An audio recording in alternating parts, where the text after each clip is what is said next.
that, we'll ask the photographers and cameras to leave the room. Thank you. And welcome everyone to meeting number 31 of the Standing Committee on Access to Information, Privacy and Ethics, pursuant to Standing Order 1083 and the motion adopted by the committee on Tuesday, July 26th, 2022. The committee is meeting to study device investigation tools used by the Royal Canadian Mounted Police. Today's meeting is taking place in a hybrid format pursuant to the House Order of Thursday, June 23rd, 2022. For the first hour of this meeting, we are pleased to have the Honourable Marco Mendicino, Privy Councillor, Member of Parliament, Minister of Public Safety. So with that, I will invite the Minister, if he is ready, to proceed with opening remarks. Actually, before I'm going to allow, I can't see his picture fully on my screen, but it appears to me, I don't know, Minister, do you have your proper headset with you? I'm in the Minister Regional Office in Quebec here, and so I'm told that these are devices which have been approved by PCO. Okay. If there's any trouble, please let me know. I'll just make a quick survey of the room and the interpreters and confirm that we've got good audio. Are we okay with the Minister's audio?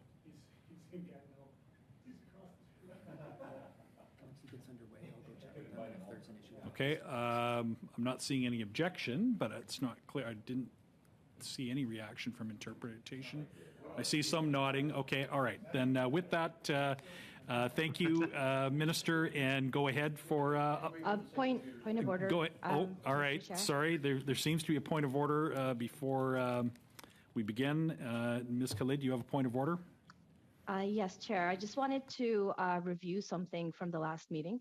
Now, near the end of the meeting, the committee decided to continue for another round of questions. And at the request of an opposition member, the Chair, yourself, Chair, you changed the timing for that additional round to be 5 minutes for each questioner as opposed to what was outlined in the routine motions. I would like to point you to one of the routine motions that was passed unanimously by this committee, December 13th, 2021. On motion of member Lisa Hefner, it was agreed that witnesses be given 5 minutes for their opening statement, that whenever possible, witnesses provide the committee with their opening statement 72 hours in advance, and that at the discretion of the chair, during the questioning of witnesses, there be allocated 6 minutes for the first questioner for each party as follows: Conservative, Liberal, Bloc, New Democrat.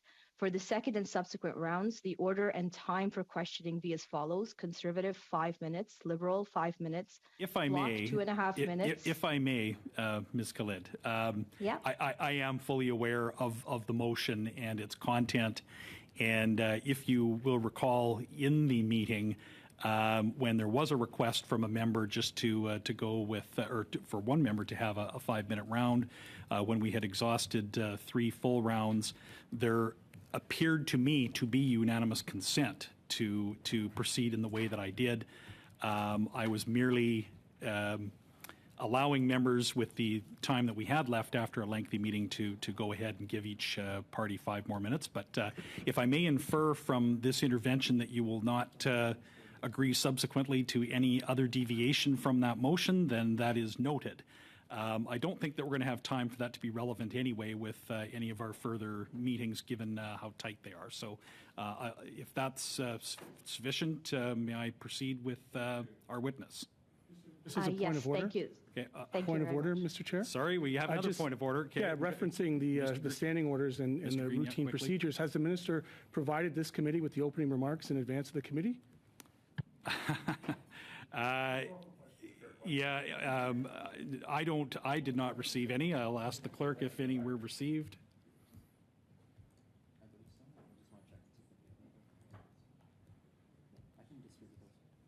Oh, okay. The clerk has in fact received remarks, but it does appear that they were not distributed to members. I did not receive them, so we will try and get those out as quickly as possible. So thank you, Mr. Green. And with that, all right, we're burning up the time we have with the minister, but go ahead. We do not see the minister on the screen here. Est-ce que je peux commencer, Monsieur le Président? Can I begin, Mr. Chair? Oh, we don't see him. Yeah, we're sorting out a technical. No problem. All right, I think this is a little better now. I get the problem that we had, but I think we've got this resolved. So with that, go ahead, Minister. You have the floor. Thank you very much, Mr. Chair. Colleagues, I want to begin by thanking all of the members of the committee for its study on the intersection of technology and policing, including the recent reports on facial recognition technology. And I welcome the opportunity to talk about the adoption of new tools and technologies, especially as it concerns transparency, privacy, legal, and ethical standards. Technology and policing have always been closely interconnected, but today's tech is advancing exponentially. Cette progression s'étend de l'évolution. From the evolution of mobile and wireless to supercomputing, advanced analytics, biometrics, surveillance, forensics, and beyond. It is imperative that law enforcement bodies keep up with the pace of change. Cela est essentiel pour It's crucial that we do so to pursue those who would seek to exploit new technologies for malicious intent. est nécessaire This is not only necessary in order to increase efficiency, but also to closely examine how law enforcement selects and implements these technologies in order to ensure the privacy, rights, and freedoms of all Canadians. canadienne. Nous devons trouver un. We must get the balance right. Today, colleagues, I am pleased to provide a brief overview of the tools used by the RCMP. The RCMP uses investigative technology and cutting-edge scientific tools in the areas of forensic science, fingerprinting, biometric and DNA data, and surveillance, among other areas. Forensic science and identification services, for example, is an integral part of national police services, often relying on advanced science and technology. Through these services, groundbreaking technology helps to identify biological evidence collected from crime scenes, examines firearms, seized materials, and suspect counterfeit currency or ID, screen for a broad range of drugs and poisons, and help to provide expert scientific testimony in courts. With respect to investigative technology, specifically, the latest technology available to the RCMP helps to link crimes together, secure records and documents at a crime scene, identify suspects and victims writ large, and helps to keep Canadians and our communities safe. The RCMP's CAIT program, or Covert Access and Intercept Team, uses approved technology to collect data that cannot be collected using traditional wiretapping technology or other less intrusive investigative techniques. This is only used under judicial authorization for the most serious offenses. Further, their Special Eye program is primarily responsible for the lawful electronic surveillance mandate of the RCMP. This has been the unit responsible for all interception of private communications, which can be obtained pursuant to authority under Part 6 of the Criminal Code. It involves technical installations and deployments of electronic surveillance equipment in support of policing investigations. And it involves monitoring and analysis of data and communications which have been lawfully intercepted. Toutefois, chers collègues, But, colleagues, through all these examples, I must be clear that transparency and accountability, privacy, and respecting fundamental rights and the law are paramount. The Privacy Commissioner has echoed that sentiment. The government is committed to making sure that it is foundational to all activities, including training and operational processes. en particulier, In particular, one of the key outcomes of the Commissioner's investigation and report on the use of facial recognition was the need for a centralized process for the adoption of new tools and technologies. de l'année passée, In March of last year, the RCMP created the National Technologies Onboarding Program. National Technologies Onboarding Program, or NTOP, is to centralize, standardize, and bring greater transparency to processes that govern how the RCMP identifies, evaluates, tracks, and approves the use of new technologies and investigative tools. It will be the first point of contact for any unit interested in using a new operational technology. It will also ensure that a thorough evaluation of the technology is completed, making sure the technology meets all privacy, legal, and ethical standards. The NTOP has begun accepting new technologies for assessment and will continue to increase capacity as it moves towards becoming fully operational. And I want to highlight that the RCMP is fully engaged with the Privacy Commissioner's Office to ensure that privacy impacts are assessed for all new uses of facial recognition being considered. Legal considerations are equally taken into account for the use of technology at all stages, including through the Criminal Code, which sets out provisions for judicial authorization and requires that we report annually to Parliament on the use of electronic surveillance. Given the RCMP's mandate and the necessity to safeguard the ability to effectively use on-device investigative tools, we are not always able to discuss all of the technical or operational details of these tools. And where that is the case, it is for operational integrity and security only. I understand, Mr. Chair, that I'm out of time, and I will be happy to take any questions from the members of the committee. Thank you very much. Indeed you are, but I gave you a few seconds to finish there, so thank you, Minister. And we'll go to, is it Mr. Bazan for up to 6 minutes. Thank you, Mr. Chair, and I want to thank Minister Matticino for joining us today. Minister, when did you first become aware that the RCMP was using on-device investigation tools like Pegasus? Well, first, I want to be clear with the members of the committee that the Pegasus technology is not used by the RCMP. So that's the first thing I would So clarify. What technology are you using? Well, secondly, as I said towards the end of my remarks, Mr. Bazan, that some of the investigative techniques are kept confidential to preserve operational integrity, to ensure that we can bring those to justice that are necessary, but always consistent with the Charter and with privacy rights. Have you issued guidelines that would better provide direction to the RCMP, CSIS, and other federal agencies on how they use ODIT? Mr. Bazan, that's a good question. There are stringent requirements in the Criminal Code that require accountability, including what facts the RCMP will be relying on prior to judicial authorization of this sort of technique. There are other safeguards that ensure that only designated agents put those applications to the court. There is the annual report, which we file with Parliament. And of course, I invite any suggestions from this committee during your study. Thank you. Does CBSA or CSIS or other federal agencies that fall under your jurisdiction and authority use this technology aside from the RCMP? Well, again, just to clarify, not Pegasus, but we do use this technique. Okay, and how long has this technique been employed by public safety? To the best that I have been informed, the use of the technique has commenced in or about 2017, but I would defer to the RCMP officials who are on the line if they wish to provide any additional details. Well, they're in person, and we'll get that from them later on in the committee hearing. I know that from my time when I was in National Defense that the Minister of National Defense maintains the power to provide ministerial directive and authority in the event that warrants are not possible because of time of day or weekends and middle of the night. Do you have that same authority and power as Public Safety Minister to provide a ministerial directive to the RCMP to conduct surveillance on Canadians? Well, I want to thank you for the question. It allows me again to reiterate the importance of operational independence.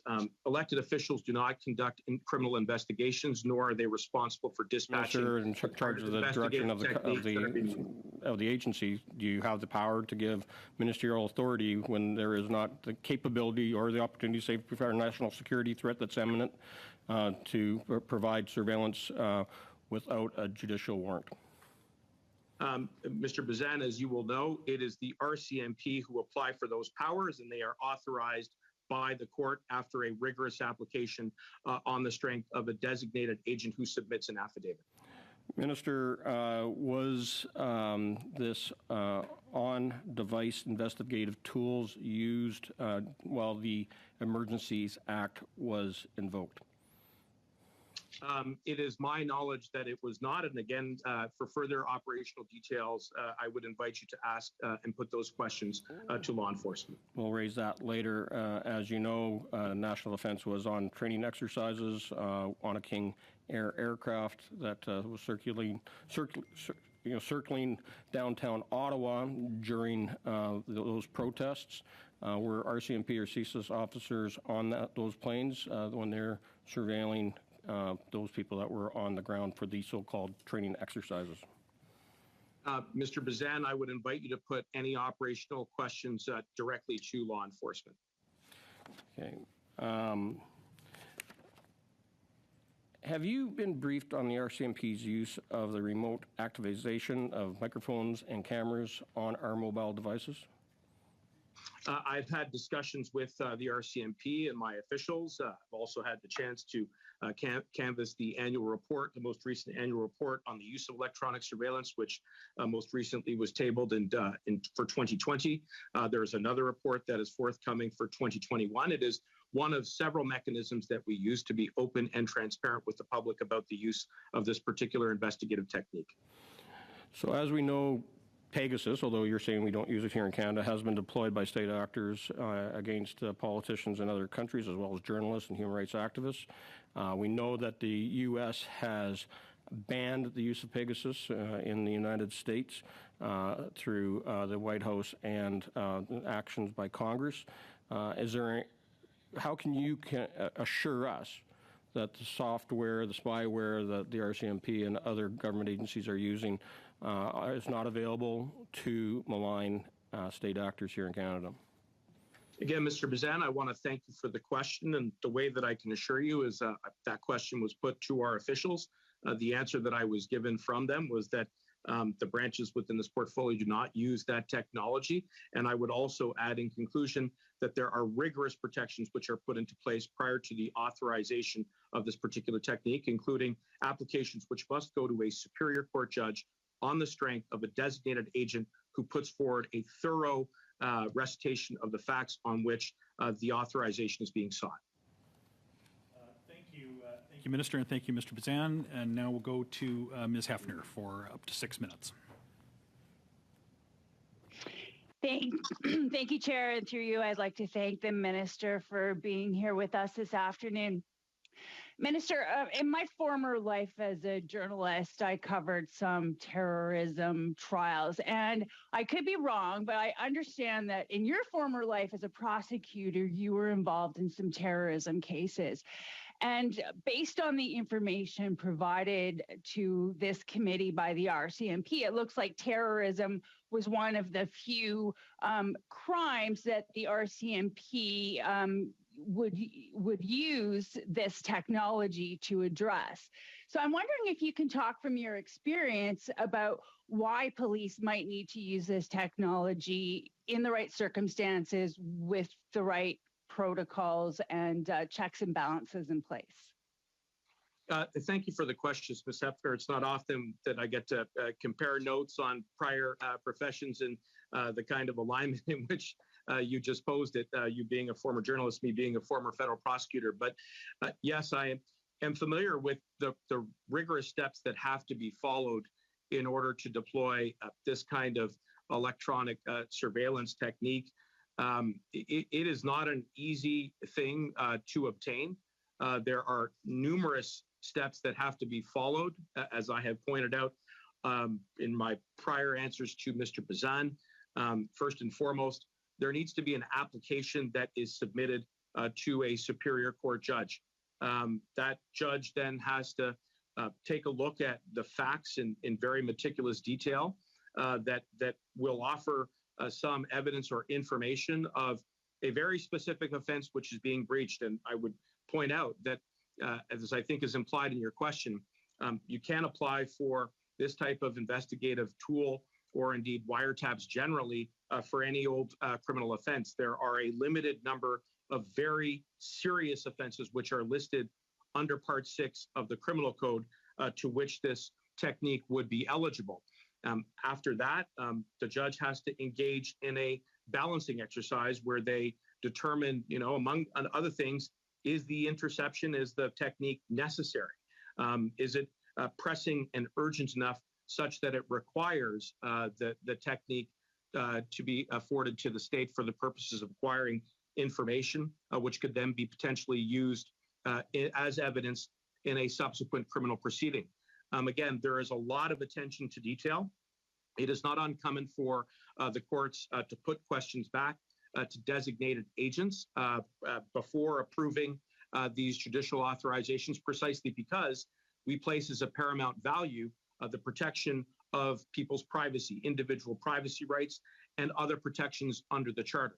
So there is a lot of built-in protection into the criminal code precisely to strike the balance of ensuring that the state has the tools that it is necessary to protect the security and safety of all Canadians, while at the same time upholding people's charter rights.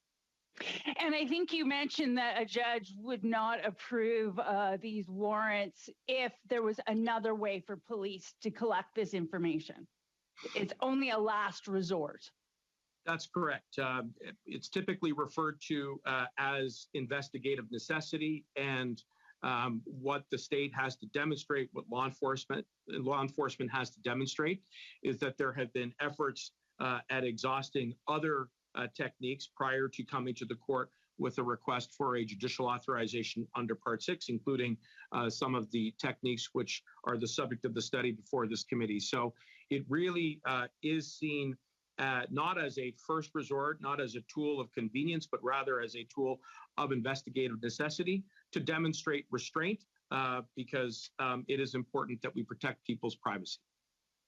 There seems to be a lot of concern about mass surveillance. How do we know whether or not this occurred, and how can we ensure that mass surveillance, which is not allowed, I think, as you mentioned? Well, I think that's a very important question, because certainly my hope is that through your study and through the contributions of all of the members of this committee, that we can enhance openness and transparency about how law enforcement deploy these techniques. And I would say that the central challenge right now for all state actors who are in the business of protecting Canadians is that they are confronted increasingly with complex encryption, which is intended to subvert law enforcement, which is intended to subvert detection. And the risks and the consequences that flow from encryption, highly sophisticated encryption technology, are that people can get away with crime. They can undermine the health and safety of all Canadians. So again, some of the techniques which are being deployed are intended to really frustrate the efforts of sophisticated criminal organizations and other bad actors, whether they be state or non-state, for the purposes of protecting Canadians. And so that's really, I think, going to be advanced by the work that you are doing, that you are studying, shining a light on these techniques, as well as the annual reports that are filed under the use of electronic surveillance. And again, I invite the committee to look at that report and to make suggestions on how we can continue to improve it if necessary. The ongoing work that law enforcement does with NSI COP, with NSIRA, all of these branches together cumulatively contribute to transparency and openness about how we are using these techniques, again, quite sparingly and as a last resort to protect the health and safety of Canadians. Thank you. I think that's my time, Chair. Yep, that's about right. So thank you. And now 6 minutes for Monsieur Villeneuve. Merci beaucoup, Monsieur le Président. Thank you very much, Mr. Chair. Minister, thank you for joining us today. What we're talking about is trust here. Here's what I'm wondering. What should we think about the recent revelations which were presented by the press, by Politico?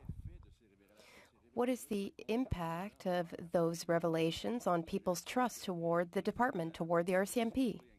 You said that the RCMP is fully engaged in working with the Privacy Commissioner, but then this morning we heard that that's not so much the case. So what would be the cumulative effects of this on the population? Answer. Thank you for the question. I fully agree with you. I agree that trust is one of the keys to openness and transparency. I thank you and the committee for starting this study, which gives us the opportunity to study the technologies and tools and techniques used by police services, including the RCMP. As I already said, honorable colleague, there are many challenges on the ground now. There are geopolitical context challenges. There are criminal organizations who are using encryption in order to frustrate policing efforts. This study is thus a very important opportunity to increase transparency about how these techniques are used by the RCMP.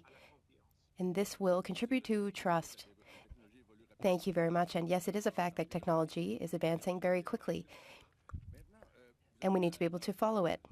Yes, absolutely.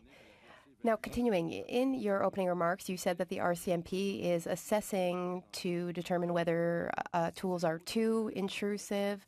But this self-assessment of transparency might not be relevant because here the RCMP is assessing the RCMP. So I have some doubts about the trustworthiness of that process. Answer. Well, listen, that's a good question. When an application is made for wiretap, an application under the criminal code, there is a test. There are criteria and which must be met in order to prove to a superior court judge, to prove very thoroughly that criteria have been met. One of the obligations that the RCMP has, that policing has, is to demonstrate to a judge that they have exhausted all other possible options in advancing the investigation and that this is the only remaining tool. That is one level of protection which exists. Another comment, there are other mechanisms, for example, the annual report to Parliament. In the report, there is data, there are statistics showing when these applications were approved by superior courts. I welcome all members of this committee to offer other suggestions in order to strengthen transparency mechanisms. Why? Because that will even further enhance trust. We must keep trust in the system across the board in order to move forward with the use of these tools while fully respecting the Charter. Question, could there be a third party participating in the assessment process in order to have a bit of distance so that the RCMP isn't assessing the RCMP? Answer, well, yes, and there are already third parties, for example, the Privacy Commissioner. There is also INSIRA. There are also intelligence officers and security officers. There are many agencies which have the authorities and power to study this information, which is confidential, which is protected by the National Security Act and by other rights and privileges. With that branch, with that agency, we can further enhance and strengthen trust. There are indeed third parties which are already assisting us in these efforts. Thank you. Now, when we're talking about judges who approve these warrant applications, does the RCMP have the technical ability to assess all these applications? Because the applications are very complex. That's a great question. The answer is yes, they do have the ability to do so. The judges look at the legal criteria.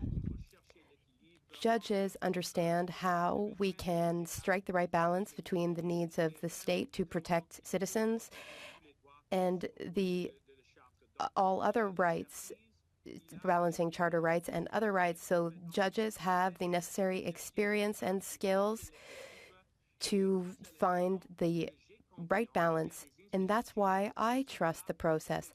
We have institutions which exist to protect the rights of each and every Canadian. Okay, fine. And here's my final question. I don't have much time left. So there are third parties observing. There is some accountability. But we can still conclude that the RCMP is spying on Canadians. Well, that is the RCMP's job. Yes.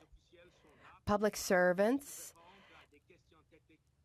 can answer technical and operational questions. They can explain how the techniques are applied on the ground in the context of investigations.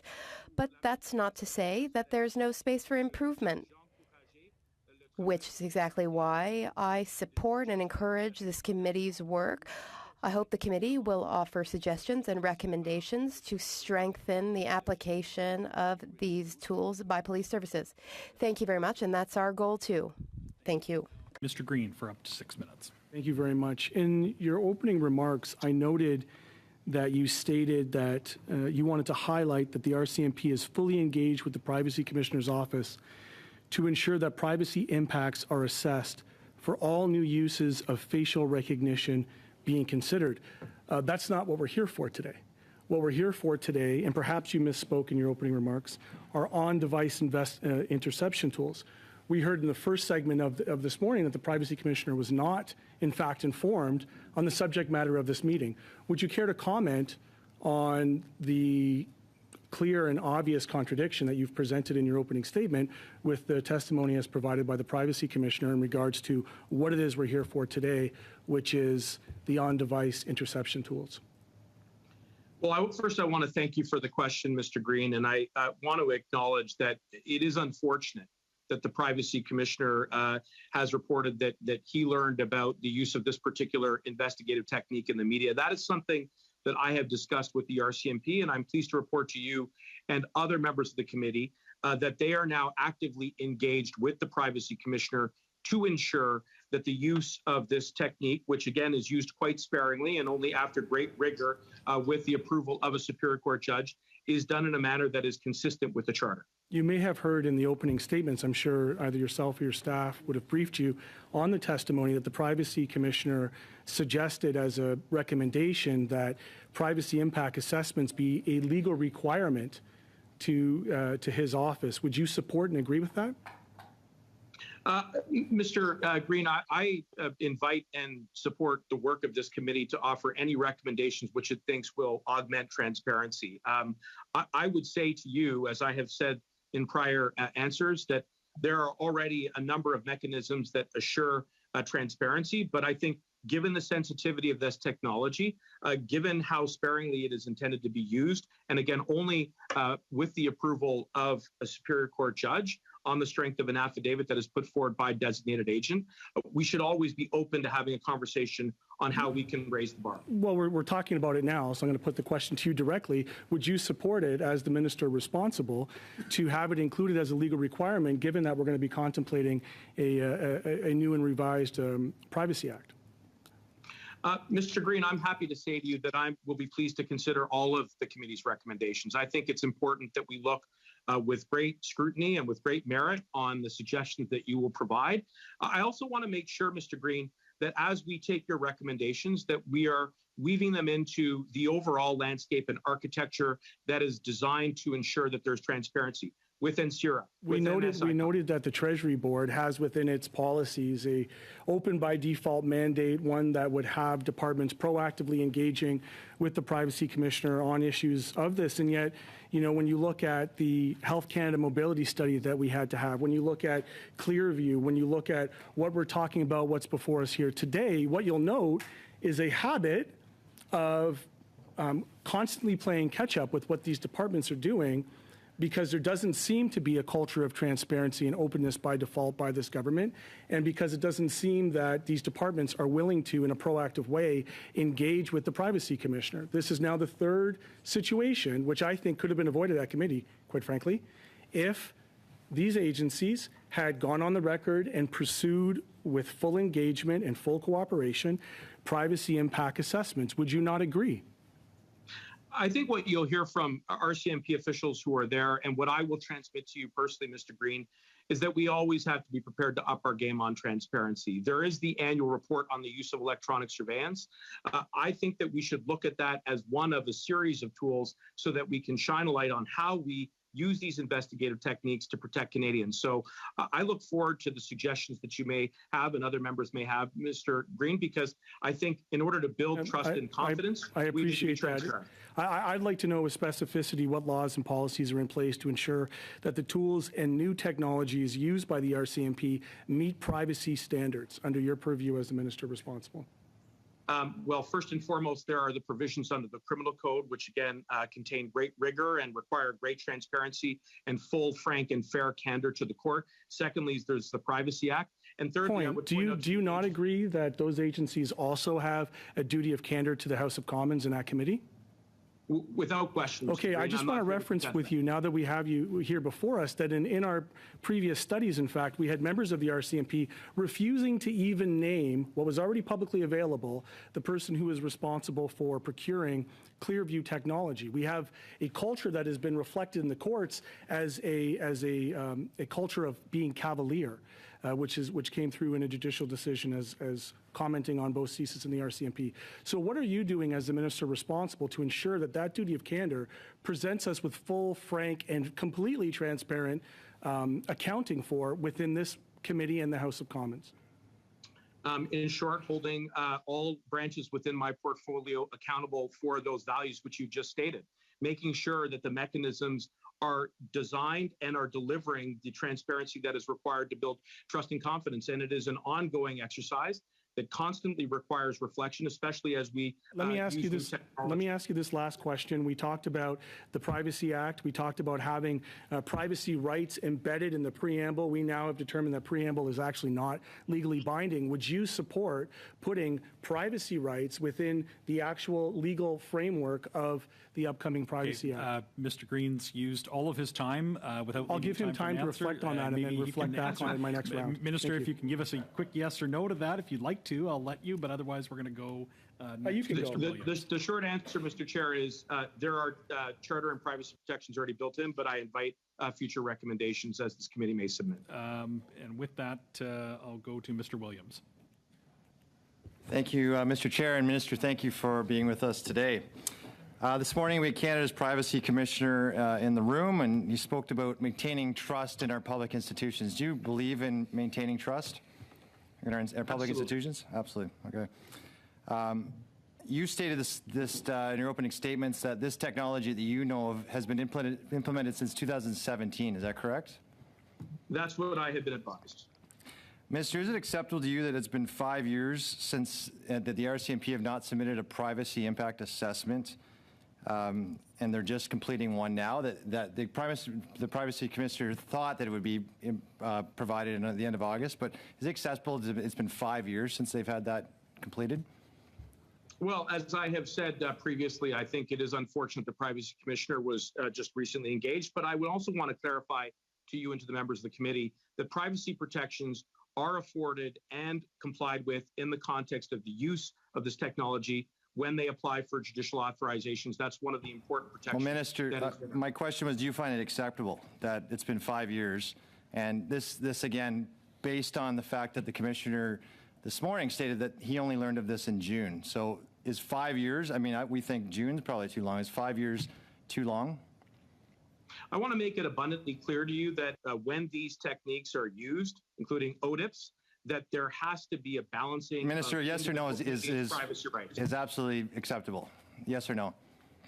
I've already said that there is privacy protection built into each and every instance in when these techniques are used. Well, sir, if you're not going to answer my question, I don't know why we're asking them to, but it's very simple. But I would assume if we have a privacy commissioner asking for very basic instances from our institutions, and you've clearly stated that we want to have trust in our institutions, would it not be acceptable that we ensure as much as we can in the government that we have the very basics concluded by those institutions?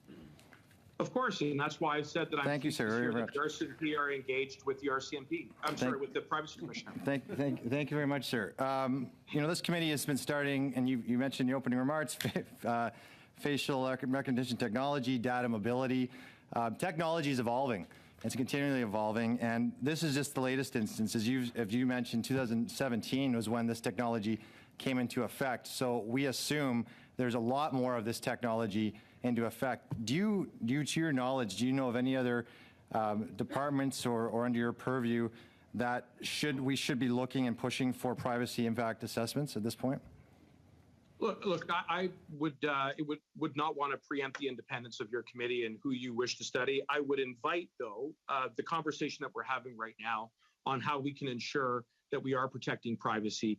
There are protections that already exist, but there are mechanisms that I think that we can continue to modernize as we use new technology to subvert the efforts of criminal organized actors and other bad actors who would seek to undermine the health and safety of Canadians. Mr. Minister, would you help that Canada's privacy laws be updated quickly? This is something that's been asked not just on this testimony today, but in past testimony. Is that something you think we should be trying to push through a little quicker?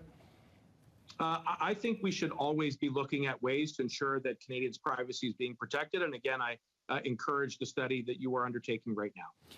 Minister, when we talk about procurement and procurement of such technology, and obviously someone makes those decisions, is your office aware of those decisions when they're made?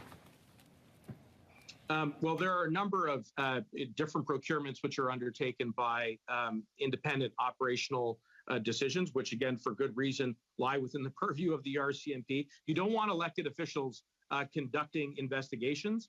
That having been said, where there are requests for certain types of technology or additional resources, those are usually appropriated for under budget requests or other requests. And when those are submitted, we obviously evaluate them on the merits. Thank you. Minister, are you aware of CSIS or a CSE or any other institution using this technology as you've mentioned today? Well, I can speak certainly for my portfolio. And as I said, the RCMP has said that this is a technique that is used. Okay. Are you aware of anyone else using this at this point?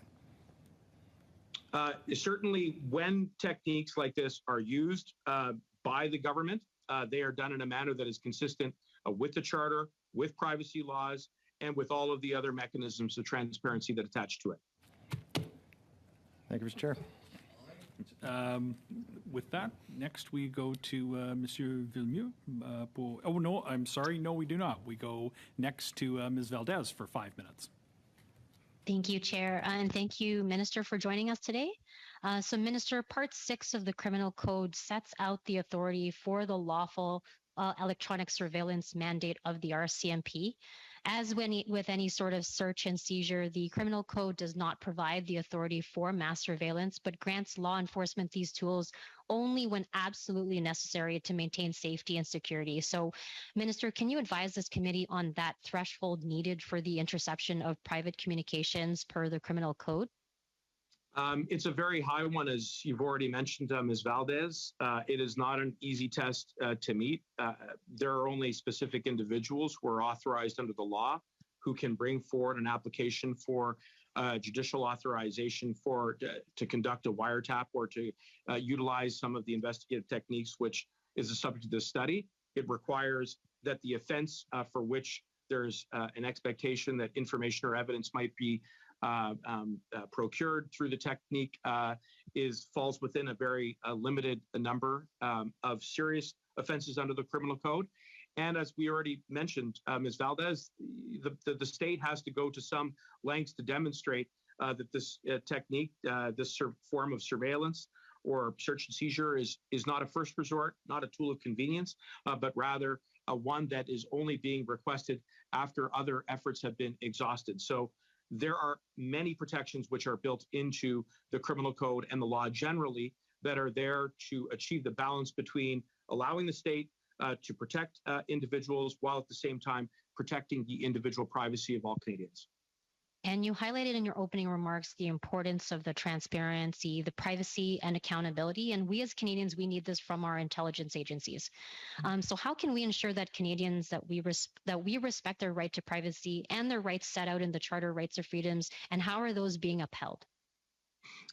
Well, I think the short answer is by continuing to demand openness and transparency and accountability. And that is why I'm pleased to appear before you and the other members of this committee.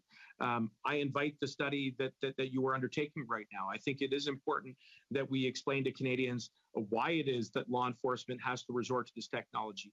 And in turn, it's because criminals are getting better and bad actors are getting better at finding ways to avoid detection by law enforcement, whether it's through encryption or through other sophisticated techniques. They don't want to be caught. They want to get away with it. And we know that the consequences can be devastating, particularly as we start to live out more of our lives online. So these are not technologies which are being deployed, again, as a matter of convenience or lightly or frivolously. These are technologies which are being deployed by the state to protect the security and the safety and the health of Canadians. And as we deploy those techniques and those technologies, I think it's important that we shine a light as much as we possibly can without compromising operational integrity. And there is a balance to be struck there, but I think, again, to circle back to the original premise of your question, we can build confidence among Canadians if we are open with them.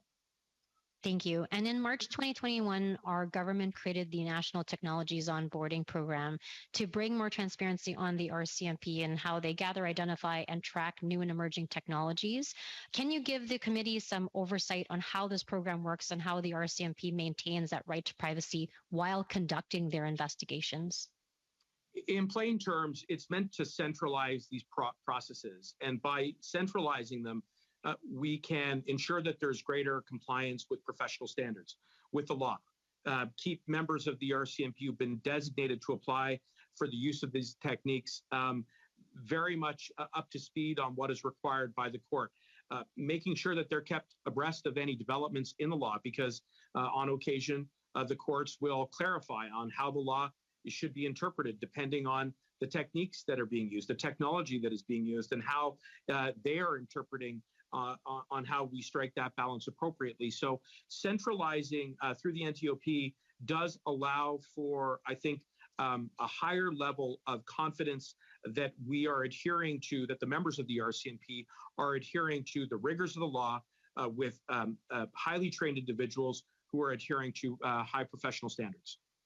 Thank you. And I think, Chair, that might be up for my time, right? Well, you've got time for another question if you'd like, but you've got about 35 seconds. Let me try to squeeze this in. So at the end of the day, Canadians want to know that their privacy, their families, and their rights are protected. So, Minister, how can we continue to assure that this is going to happen for Canadians? By making sure that we have laws that protect their privacy, by making sure that we adhere to the mechanisms of transparency, by cooperating with NCIRA, NSICOP, with the Privacy Commissioner, and by continuing to engage with all parliamentarians, including this committee, so that we can have an open and frank discussion about how we protect Canadians with new technologies while respecting their rights under the Charter. Thank you. All right, and that will do it now for Monsieur Villemur pour 2 minutes. 2.5 minutes to Mr. Villemur. Thank you, Mr. Chair. Minister, could the committee please receive all of the reports that you mentioned earlier, because it would spare us several hours of research? That would be very kind of you. Yes, of course. Thank you. Thanks very much. Now, you spoke about openness, transparency, accountability. Those are all positive things. We all agree. But what is being done to increase public trust when it comes to committing to transparency in national safety? We say that we aim for transparency but can't always give the details for national security reasons. Now, that's understandable. In your opening remarks, you said that efforts are being made. There are activities ongoing to be transparent. And we have to take you at your word on that. Since we have to take you at your word on that, is that going to lead to trust? Well, if we want there to be trust, then we need to be open, honest, and transparent. That's why your committee's work is so important. That's why it's so crucial that the RCMP work alongside the Privacy Commissioner. That is also why we need to continue to work with NCIRA and NSICOP. We need to be transparent. Sorry, I'm going to interrupt you because I only have 2.5 minutes this time. My colleagues mentioned facial recognition and geolocation of data. We're getting the impression that the RCMP is more avoidant than protective of privacy. What do you think of that? Answer. I think that the RCMP understands and shares our point of view about the importance of transparency and the importance of working alongside all institutions which exist to protect Canadians' charter rights. With a lot of effort and teamwork, the RCMP will continue to work with all parliamentarians and even with this committee to work toward transparency, which will enhance trust. Thank you. Now, what about Pegasus? Is it going to be forbidden in Canada? Yes? Thank you. minutes. Thank you very much. In some disclosure that we had for this in preparation for this committee, we noted that there were 32 instances of this technology deployed dating back to the year 2017. In your briefing notes, was it ever disclosed to you that there was instances that were before the date of 2017? Mr. Green, what I've been advised is that the earliest year in which this technique was used was 2017. In the testimony of the Privacy Commissioner, when we were talking and referencing the use of Stingray technology, which sets up phantom cell towers to intercept cell phone information, it was noted that there were instances that the use had happened without a warrant. Are you aware of any instances when this might have been used, and I think it was extringent circumstances or something to that effect? Are you aware of any instances where that would have happened? Yeah, I think the precise test would be whether or not they're exigent or emergency circumstances, but it is my knowledge that these have all been subject to prior judicial authorization. I would invite you to put the question directly to the RCMP as well.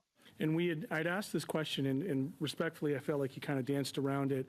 Again, one of the ways in which I think that this committee would avoid much of the work in which we've already done, is if we had a system in place that allowed for privacy impact assessments to happen as a legal requirement through the Privacy Commissioner. I'm going to ask you once again, is that something you would support given the work of this committee and the testimony that you've already given on the importance of privacy as a fundamental right? Mr. Green, I guess what I'm getting at in my answer is I look forward to receiving that recommendation. I think that's the same answer. I'm going to ask this next question in a direct way. When the privacy impact assessment is provided to the Privacy Commissioner, would you be willing to turn that over to this committee, given the foundation of the duty of candor and the power of this committee to send for documents and evidence?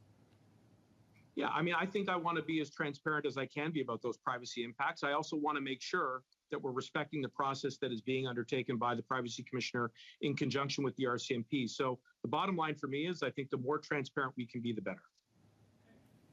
Thank you. And with that, we will go to Mr. Couric for 5 minutes, followed by Mr. Baines for 5 minutes, and that should conclude this panel. So go ahead, Mr. Couric. Thank you very much, and thank you, Minister, for coming here today. You avoided answering the question before, so I'll maybe direct it to you in a little bit of a different way.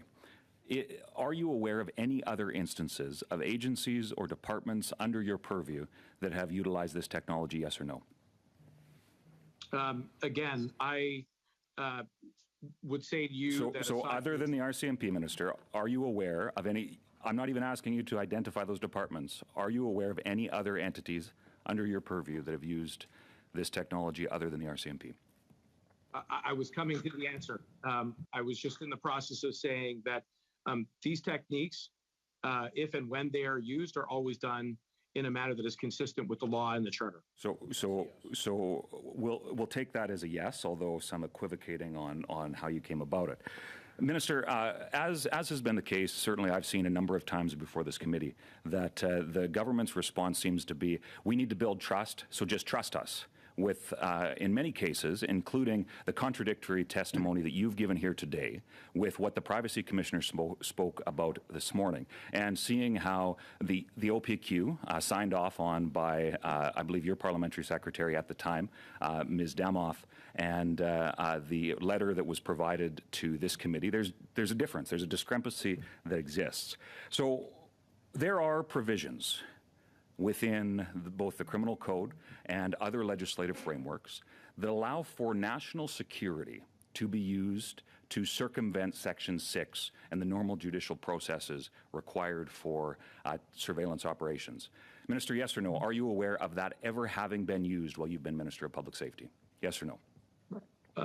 I just want to be very clear that when these techniques are used, they're done in a manner that is compliant with the law. And I've set out on a number of occasions on how. So, Minister, my question, I think my question was quite quite direct.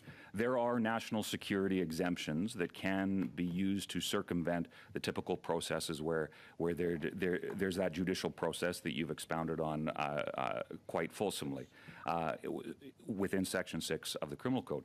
So there are national security exemptions where these surveillance techniques can be used without fulfilling the full process outlined in Section 6 of the Criminal Code. To your knowledge, are you aware of that ever having taken place while you've been Minister of Public Safety? Yes or no? I would just, again, point out that when this technique is used, it's done in a manner that is compliant with the law and the Charter. And for any additional details, I would invite you to put those questions directly to the officials who are there to provide those answers. So with respect, Minister, you are the elected official, cabinet minister, that provides that oversight that Canadians expect. And the fact that there's being less than direct answers, I think, is very, very telling of that culture of secrecy that seems to be involving. Certainly, I hear often from constituents that are frustrated with the actions of this government when it comes to its unwillingness to be forthcoming with what I think are very, very simple questions.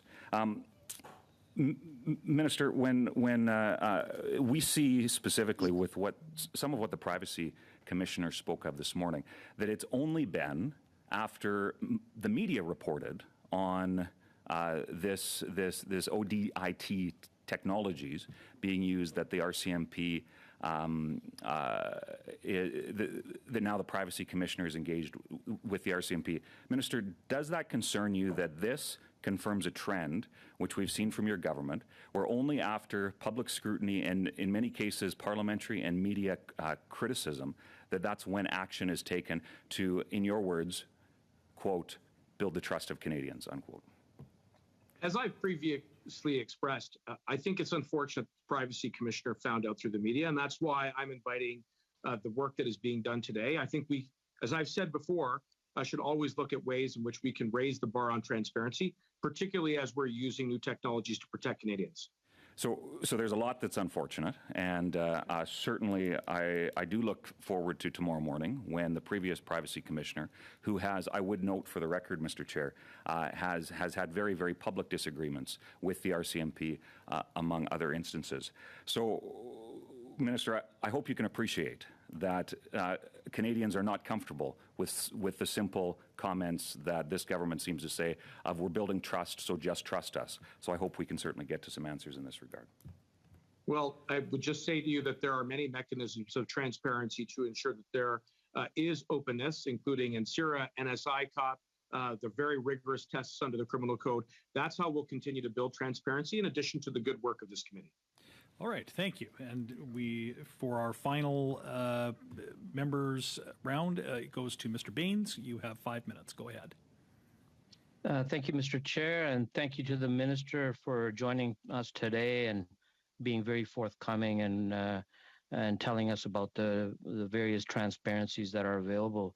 My first question, I would like to ask you about, we've heard from experts that facial recognition technologies inherently further racial biases, misidentifying racialized individuals at a much higher rate.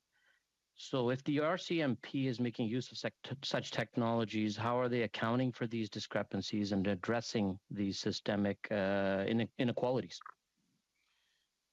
Thank you very much, Mr. Baines, for the question. And as part of my mandate, I'm working very closely with the RCMP and indeed all branches within public safety to address systemic racism and other institutional barriers, which for far too long have led to disproportionate outcomes, particularly involving racialized Canadians and Indigenous peoples.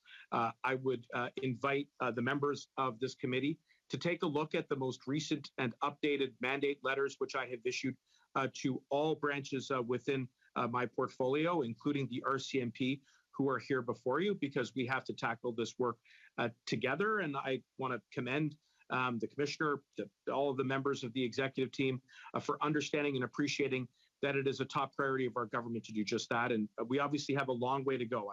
I don't want to give this short shrift. I know that the committee is looking at a very specific issue, but I completely take your point that the institutional barriers, the systemic racism have been a real problem and have plagued our all of our institutions, including law enforcement, for far too long, and we're looking to right the ship.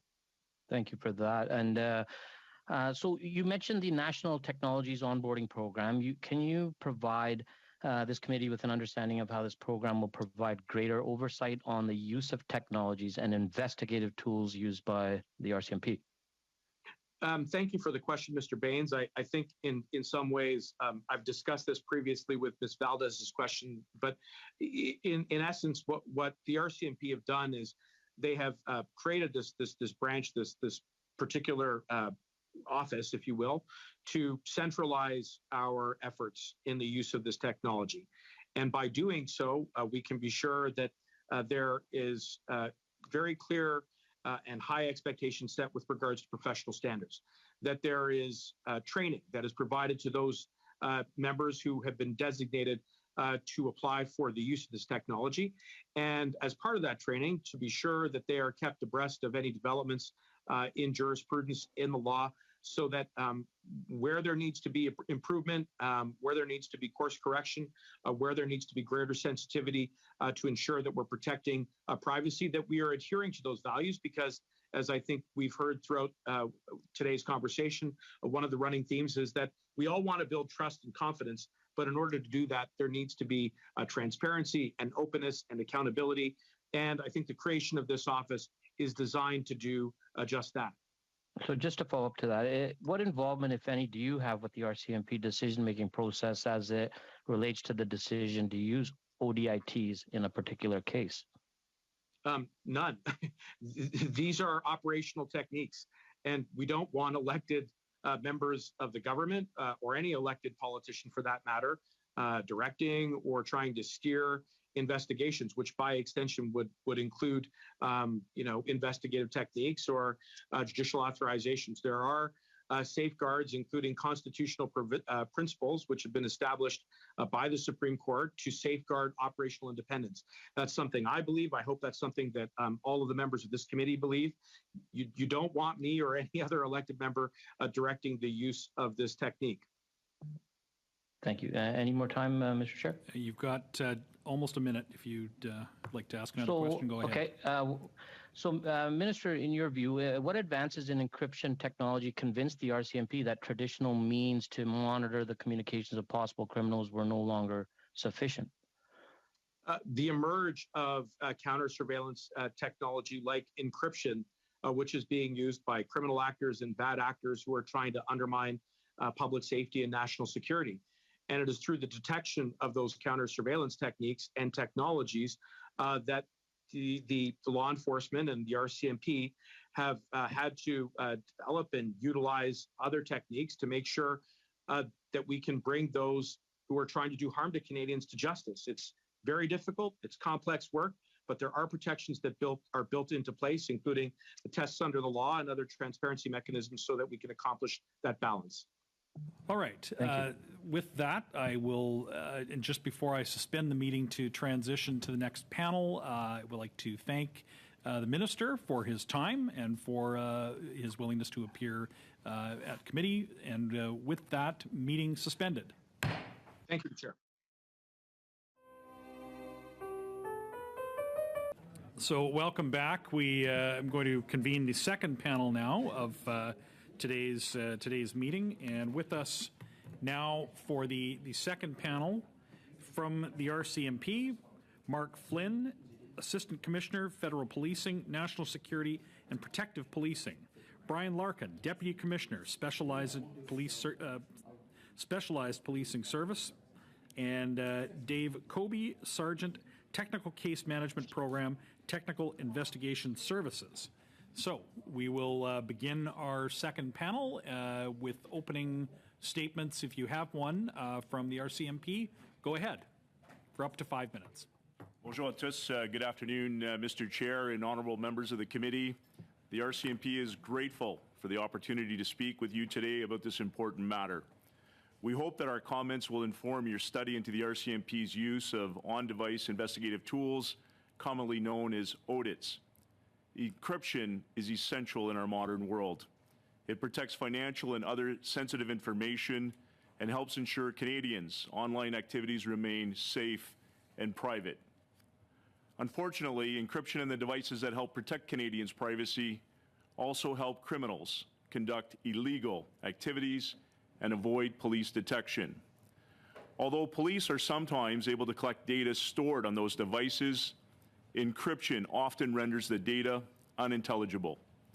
Before I go into detail on what audits is, I would like to be clear. The RCMP has never procured, never used the Pegasus software or any other NSO product. audits are used extremely rare and in limited cases. Their use is always targeted. It's always time limited, and it's never to conduct unwarranted and/or mass surveillance. These tools are not used in secret.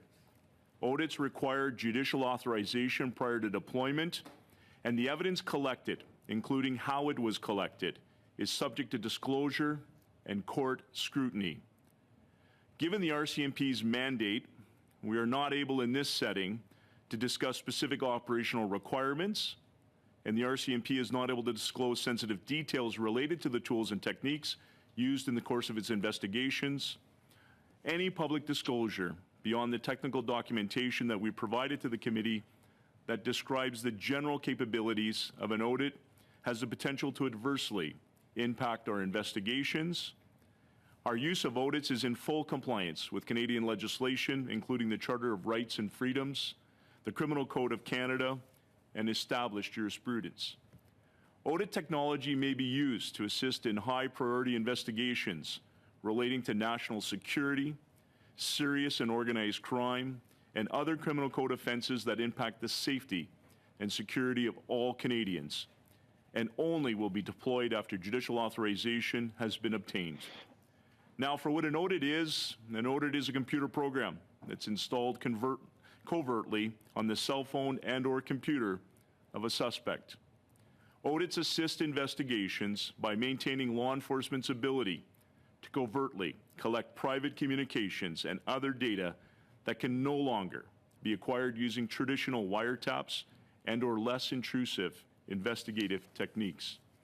The amount and type of data collected is determined on a case-by-case basis in accordance with strict terms and conditions imposed by the judge who authorized the use of the audit. The RCMP's cautious and measured approach is evidenced by the fact that since 2017, audits have only been used in support of 32 investigations, in which a combined total of 49 devices were targeted. Again, I emphasize that in the past 5.5 years, we've targeted 49 devices for audit deployment. The RCMP carefully considers the advantages and disadvantages, including the impact on privacy and third parties before seeking judicial authority to use audits in support of all criminal investigations. That assessment is conducted in close collaboration with investigators, technical specialists, federal and provincial Crown prosecutors, and is overseen by our technical case management program within RCMP headquarters. Again, we stress audits are only used for serious criminal offenses. It's only approved by a judge who explicitly authorizes the use of audit on a specific suspect's device. Judges receive and continue to receive supporting material explaining what the audit is and its capabilities. Although we are not able today to disclose the name of organizations with whom we work with in a public setting, we would like to again confirm that the RCMP has never procured or used Pegasus or any other NSO product. Sharing details publicly exposes sensitive information that could negatively impact the RCMP and our public safety partners' ability to effectively use audits in the future. Criminal elements also use this sensitive information in order to render the tools ineffective. Further, in addition to negatively impacting the RCMP's investigations, the exposure may jeopardize investigations of foreign partners and our relations with those countries. In April of this year, we provided a detailed briefing on the RCMP's use of audits to Canada's National Security and Intelligence Review Agency. On August 23rd, representatives of the Office of the Privacy of Commissioner Canada will also receive a similar briefing. I would like to bring to the committee's attention that on July 4th, 2022, when the National Security and Intelligence Committee of Parliamentarians, NSICOP, notified the Minister of Public Safety of its decision to conduct a review of the lawful interception of communications by security and intelligence organizations, which we will fully participate in. The objectives of the review include examining the current state of lawful access, concerns raised by civil society, as well as privacy experts, technological challenges, as well as the gaps. On the basis of its review findings, NSI COP may make recommendations pertaining to various aspects of lawful intercept activities and frameworks. I'm so sorry, Mr. Larkin, but I've let you go significantly over the time allotted for opening statements, and your testimony is important, but we're going to have to get to questions from members. But even before we do that, I will say on behalf of a committee that voted for some very specific information from the RCMP, it was quite disappointing, in fact troubling, to receive in Commissioner Lucky's letter what amounts to just a point-blank refusal of information. We heard in the earlier committee of the, as Canada's Grand Inquisitor, the committee of Parliament has unfettered power to request documents. We can have a discussion about the appropriateness, and you touched on that in your remarks, and I look forward to the discussions that we'll have from the parties about that. But just a blanket refusal to a committee is troubling, and we'll get to that, I'm sure, with questions from committees. So with that, I will go to the first round, which will begin with Mr. Bazan.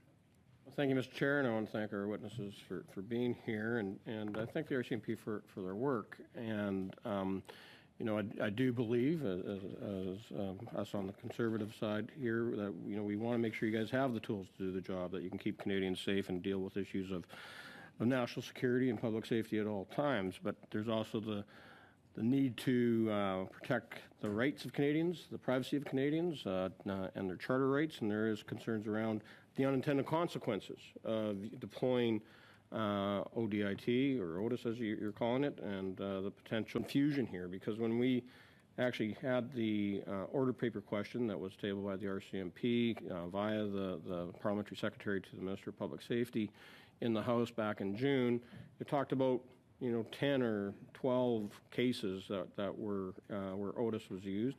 Then in the rather disappointing letter that came from Commissioner Lucky, talks about 32 investigations, and now you're saying it's 49 individuals that were actually spied on. So the number continues to move, Mr. Larkin, and that is, I think, something that we're all very concerned about, is where does the truth actually lie? And that's why I think we need to have better clarity on the information you have. Now, you talk about and we already know that you're not using Pegasus, but you do have a technology.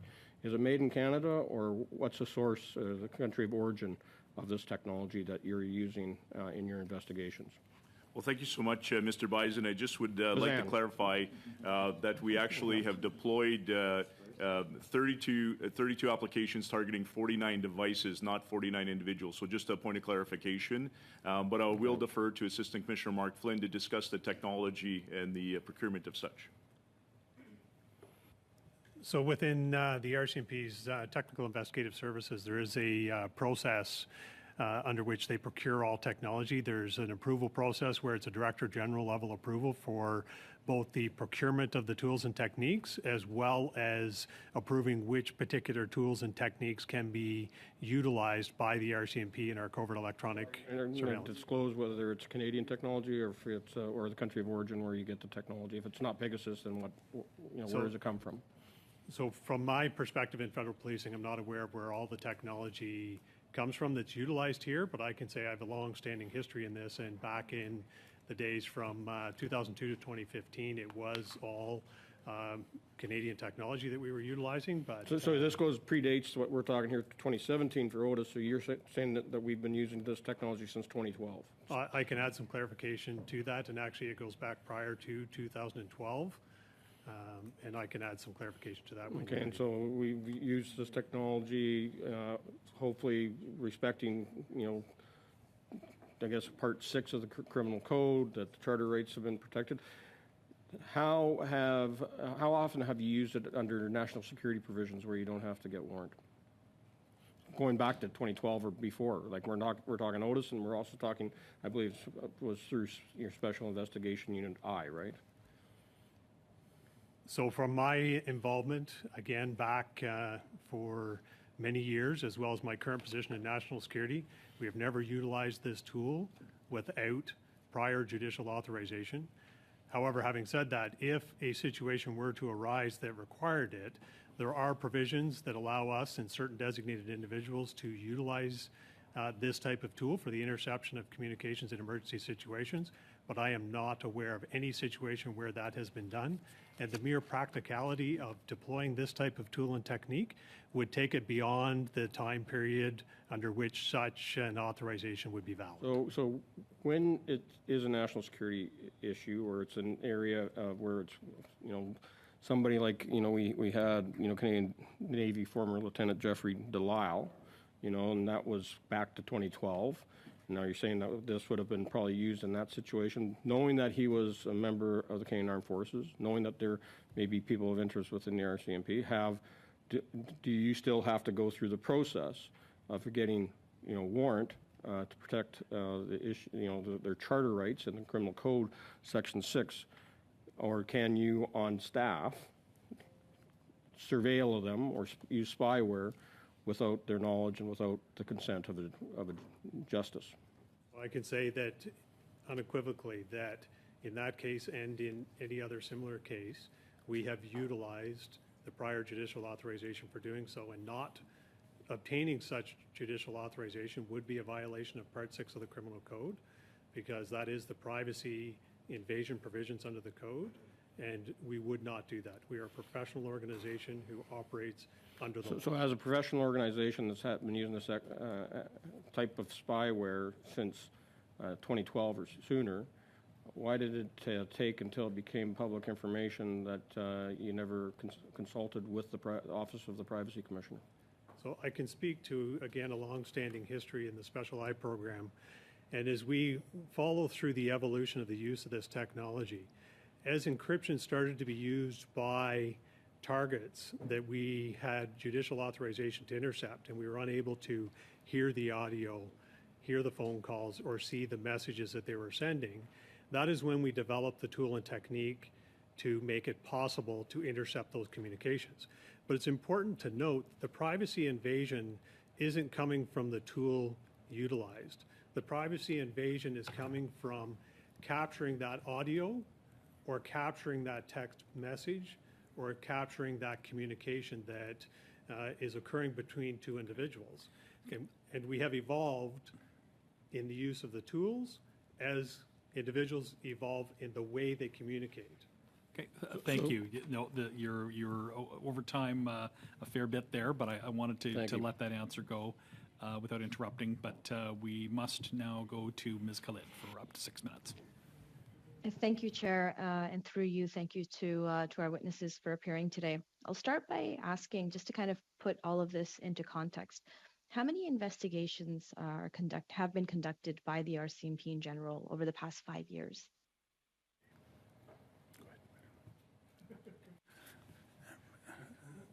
Chair, through you, are you asking the total number of investigations? Yes, the total number of investigations. As I sit here right now, I don't know that number, but it would be a large number. Okay, and out of that large number, how many of those investigations used audits? Now, I heard 32 or 35. I just wanted to clarify. Yes, so since 2017, only 32 investigations have used audits. And how many of those investigations were conducted without a warrant? Mr. Chair, through you, every one of those 32 investigations had a judicial authorization to use audits.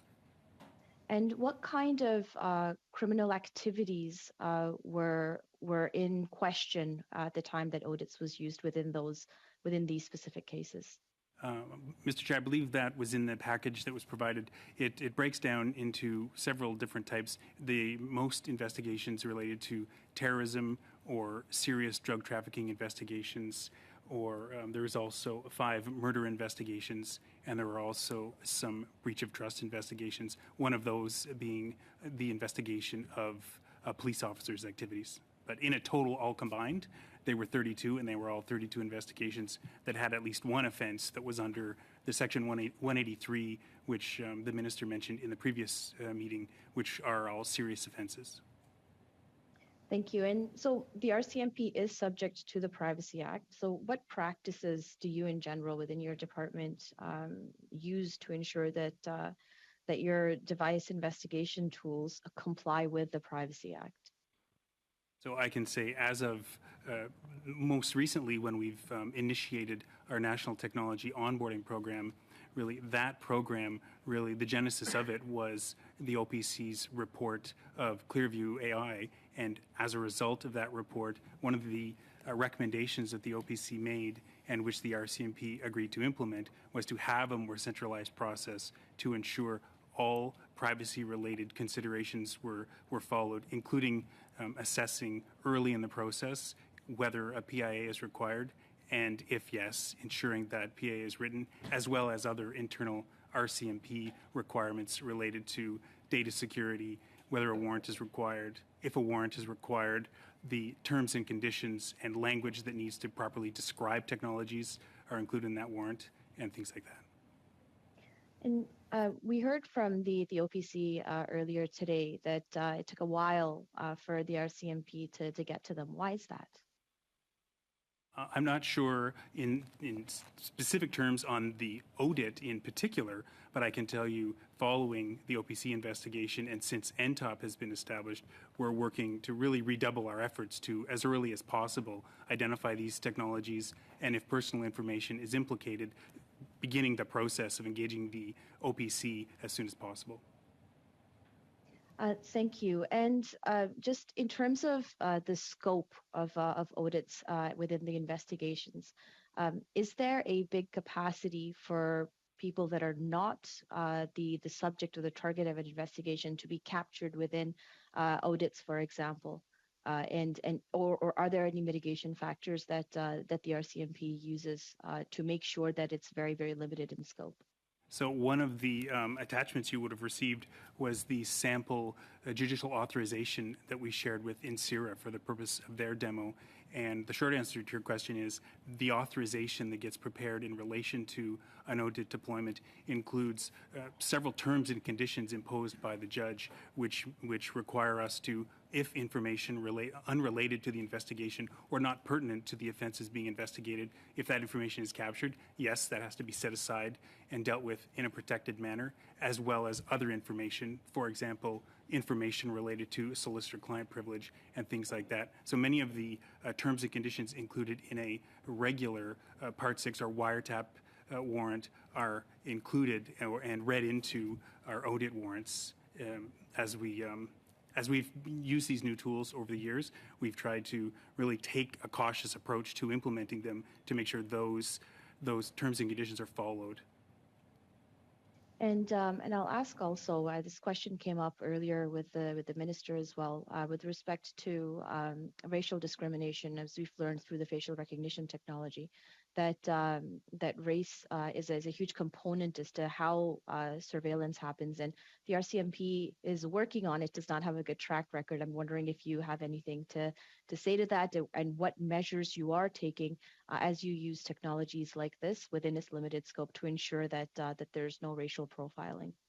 I can tell you, in relation to audits in particular, our unit, our Technical Investigative Services Unit, we are a technical support unit that provides assistance to investigations. So our involvement is at the level of assessing the technologies that are implicated in the investigation as opposed to particular targets. And so really that's not something our unit is in a position to really have an impact on, because we're really looking at the devices and the technical challenges to achieve the collection or the interception that the investigators are trying to.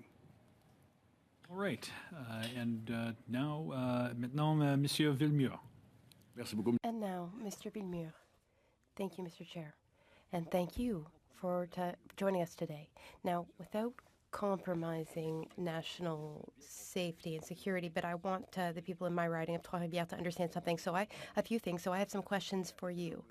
First, can the RCMP set up a software on someone's phone without their knowledge?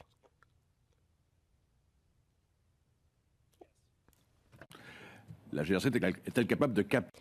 Can the RCMP capture or listen to a conversation on a cell phone? With judicial authorization, yes. Oui, évidemment. Yes, of course. Can the RCMP see what's on a screen or what can be seen through the camera?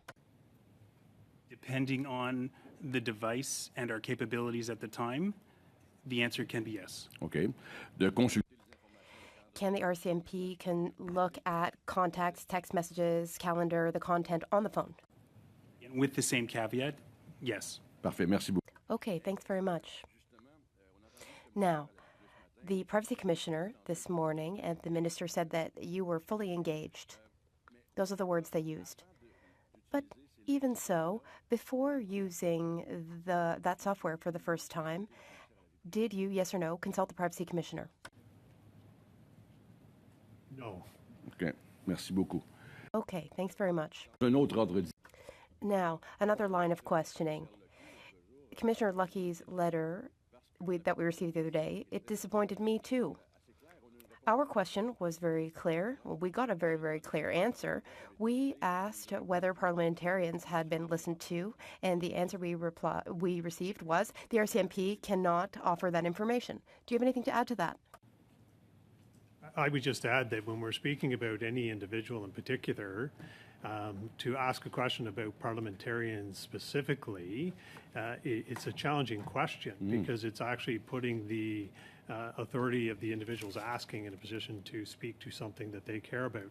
We take the privacy of all Canadians, regardless of the position they hold, to be very important, which is why we put all the protections in place. However, I would add that there are certain sectors, which include parliamentarians, journalists, religious institutions, educational institutions, where we have additional safeguards within our policies and procedures to ensure that a higher level of authority is required if a request is being made or an operational requirement is in place due to the criminal behavior of the individuals involved that fall within those sectors.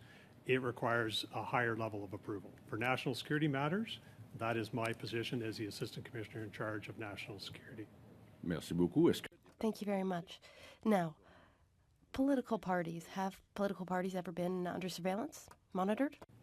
Again, that goes back to speaking about particular targets of investigations. And I can say that parties themselves, I have great confidence without having reviewed. So I put a strong caveat on here. Without having reviewed all judicial authorizations. The RCMP does not target political parties. Okay. Merci beaucoup. Thank you very much. I'm very happy to hear that. Now, question. Given how quickly technology is evolving, do you feel that we should have some sort of moratorium or ban on use so that people can understand what is at stake here? Because we have to admit that it's all rather complex. So do you think that a moratorium would be a good idea in order to have more people understanding what's going on? I do not believe a moratorium is necessary. And again, going back to the point I raised earlier that led to the evolution of the use of this technology, we are talking about the most invasive techniques that we can have when we're speaking about interception of communication, whether that be an analog telephone conversation or whether that be an encrypted conversation. The privacy, not the difficulty or the level of complexity in the technology utilized, is what needs to be protected. Okay. The RCMP has protected that technology. The laws of Canada have protected that right to privacy, and it does not speak to the level of sophistication required. And I think those protections are valid today as they were back in the 1960s. Merci beaucoup. Monsieur Larkin. Thank you very much. Mr. Larkin, earlier I heard you say that foreign partners... Now, I understand that you don't want to compromise any external or international investigations, but would you be able to tell us whether Canadians could be under surveillance or monitored by foreign organizations? Well, thank you very much, Mr. Villemure, and I'm going to actually turn it over to Assistant Commissioner Mark Flynn, who looks after national security and protective services. But I'd like to reemphasize on your previous point that the RCMP recognizes that there are gaps in current legislation, and we think that the work of this committee is very important to enhancing and actually mitigating those risks, mitigating those gaps, and we're very open to working around that process, around also in transparency. I think it's very important for us to recognize that as evolution of technology is outpacing our ability to keep up, necessarily there is a required need for enhanced legislation mitigating those risks to allow us to ensure accessibility and accountability, but also ensuring the privacy of Canadians. But I'll turn over your specific question, Mr. Villemure, to Mr. Flynn. Merci. If possible, could you just repeat the key point of the question? I just want to make sure. J'ai entendu M. Larkin Mr. Larkin talked earlier about foreign partners, and I wonder whether some foreign partners, which are likely countries, are any of them possibly monitoring or surveillancing Canadians right now? Thank you for the question. The key distinction I needed to get there was foreign partners. Yeah. So as you'll know, there are agreements internationally with certain partners that there will not be surveillance amongst particularly the Five Eyes on our citizens. However, I would say from my position in national security that you must be concerned, you should be aware that foreign states, I would say that are not partners, would absolutely be utilizing these types of tools and techniques. And I see around this room many electronic devices. All of you are using them as much as anyone in society today. And you must be concerned and must be aware that you are being targeted. And I have very little doubt about that. Merci beaucoup. Thank you very much. Answer. Thank you for that that candid answer. We went over time on that round, but that was important information. And now to Mr. Green. Thank you. Who is the ranking officer amongst the three of you?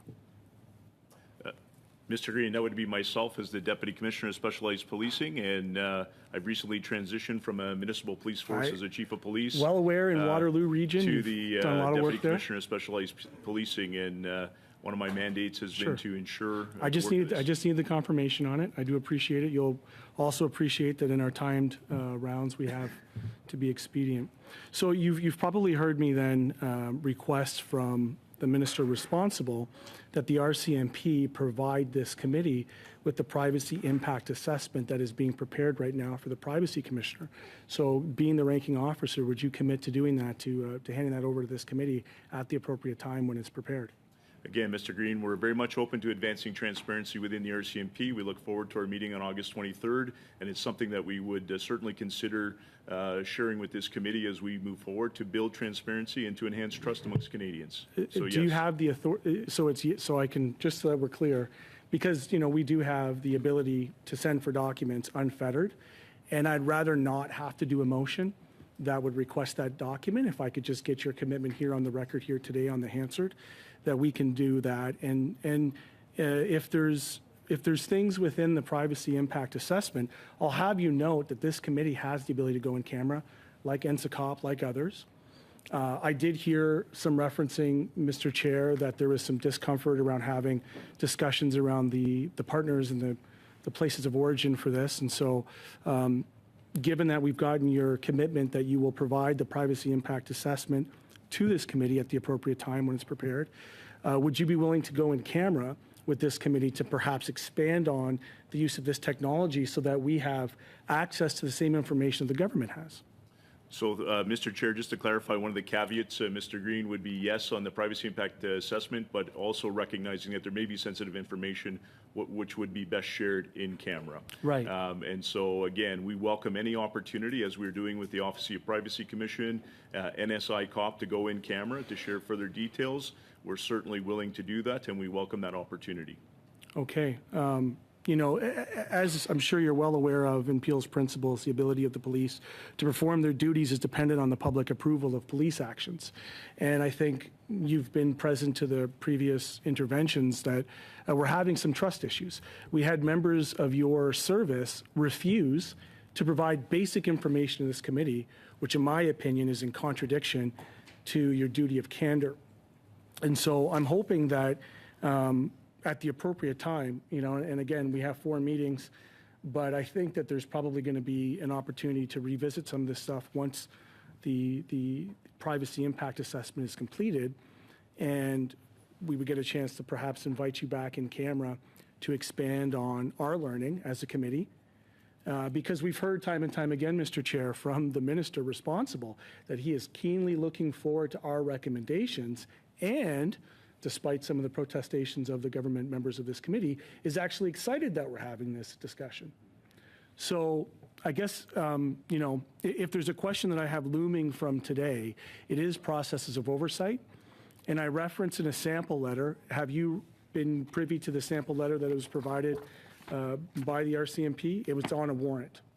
I referenced it in the morning, and it talked about interceptions on devices, investigative tools. Section D, it's on page 6, that when oral communications have been intercepted using an audit, the monitor who subsequently reviews the communication must cease reviewing the communication as soon as the monitor determines that no person in paragraph 3 is a party to the communication. Would you be willing to go on the record right now and say that's a standard practice within these warrants, that parameter? Yes. Okay, I'm seeing the nod. It's on the record, yes. Who would be responsible for providing oversight that that actually happens? So these warrants are, as you see, you have a sample. So the warrants are issued by the judge. It would be within the technical investigative services would have a role to play in terms of ensuring technically the warrant is implemented in keeping with the terms and conditions.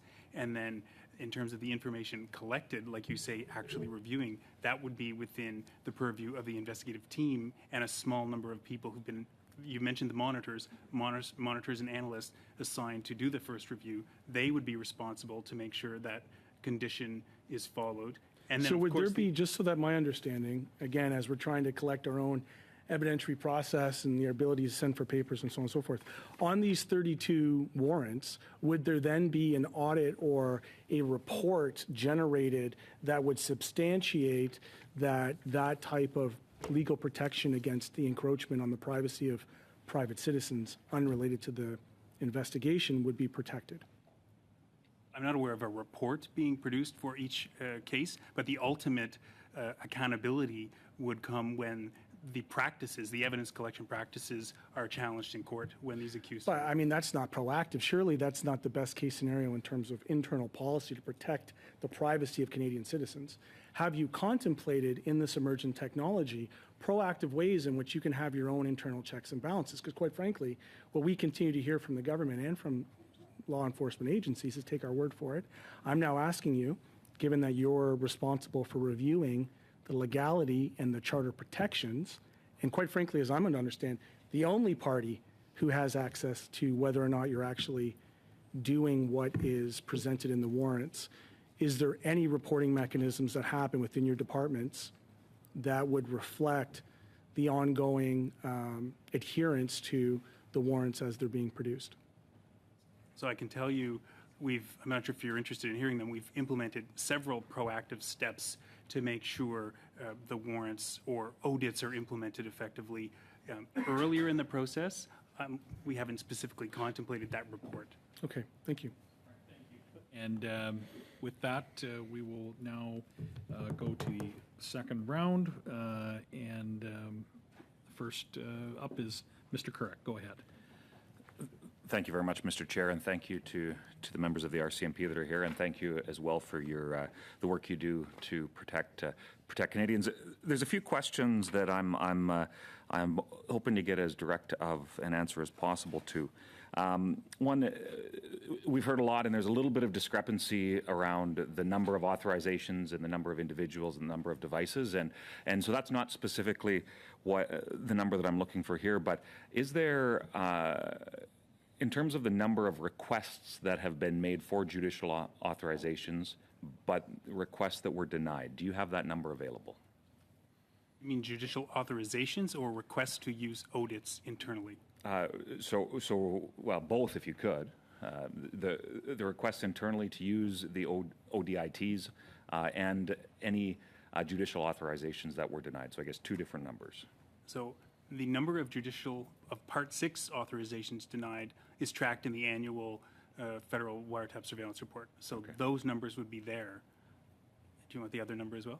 Please. So anecdotally, in terms of the number of investigators who request audits versus the number of investigations on which audits are deployed, it's anecdotally, I would say, 1 in 10 investigations that seek audits, are interested in using audits, would actually make it through our process and have audits deployed, because our process is quite rigorous and because it's a very challenging practice to implement these tools.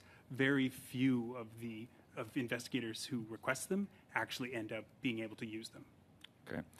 So when it comes to the use of ODIDs, and it's obviously very, very complicated, and we've talked a lot about the technological aspects of that, but one of the challenges that has been raised that exists when using this sort of technology is solicitor-client privilege, attorney-client privilege.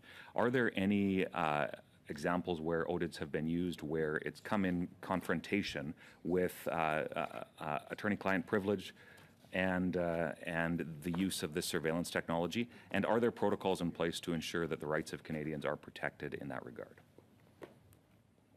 So the short answer is yes, there are protocols in place. The sample warrant you received, which is this, again, the sample Part 6 authorization, includes specific terms and conditions related to solicitor-client privileges, and whether it be audit-collected information or information via a traditional telephone call, those terms and conditions must be followed. Okay.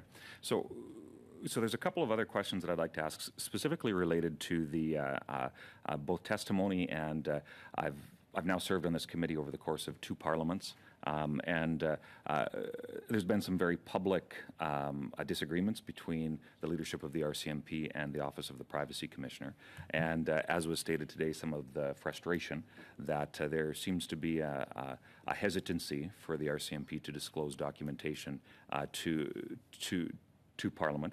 Are you aware of the testimony that the Privacy Commissioner offered this morning? And would you agree that it was only after this information was made public at the end of June that the RCMP engaged specifically with the Office of the Privacy Commissioner related to ODID's use in your investigations? So I guess, again, it goes back to the evolution of the technology, because in my history in the lawful access debate for 20 years now, the use of this type of technology, the challenges from presented to the RCMP and policing in general from encryption has been a topic of discussion that involved Privacy Commissioner, criminal law policy at DOJ, human rights law section for many, many years. However, going back to more recent time frame and the June date, I don't recall the exact order here, but I do know that technical operations did invite the Privacy Commissioner's office to the presentation that's occurring in August. As well, you'll have noted some public articles that have been published by people such as Sergeant Dave Colby here that is meant to bring more public visibility into what we are doing. We are pulling back the veil. We are trying to do that in a way that's professional, respects both the law around the protection of tools and techniques. So if I could, because I'm almost out of time, one of the concerns certainly that I think has been highlighted by this committee is that it seems like only after details have been revealed, and this is not limited to this circumstance, is the RCMP upfront about some of the details related to their investigation. I would simply like to put one more thing on the record, and that's one important distinction. NSICOP is a committee of parliamentarians, not a standing committee of Parliament, and I think that's an important distinction that needs to be made. Thank you. And with that, you're out of time. Yeah. We'll go next to Ms. Hefner for 5 minutes.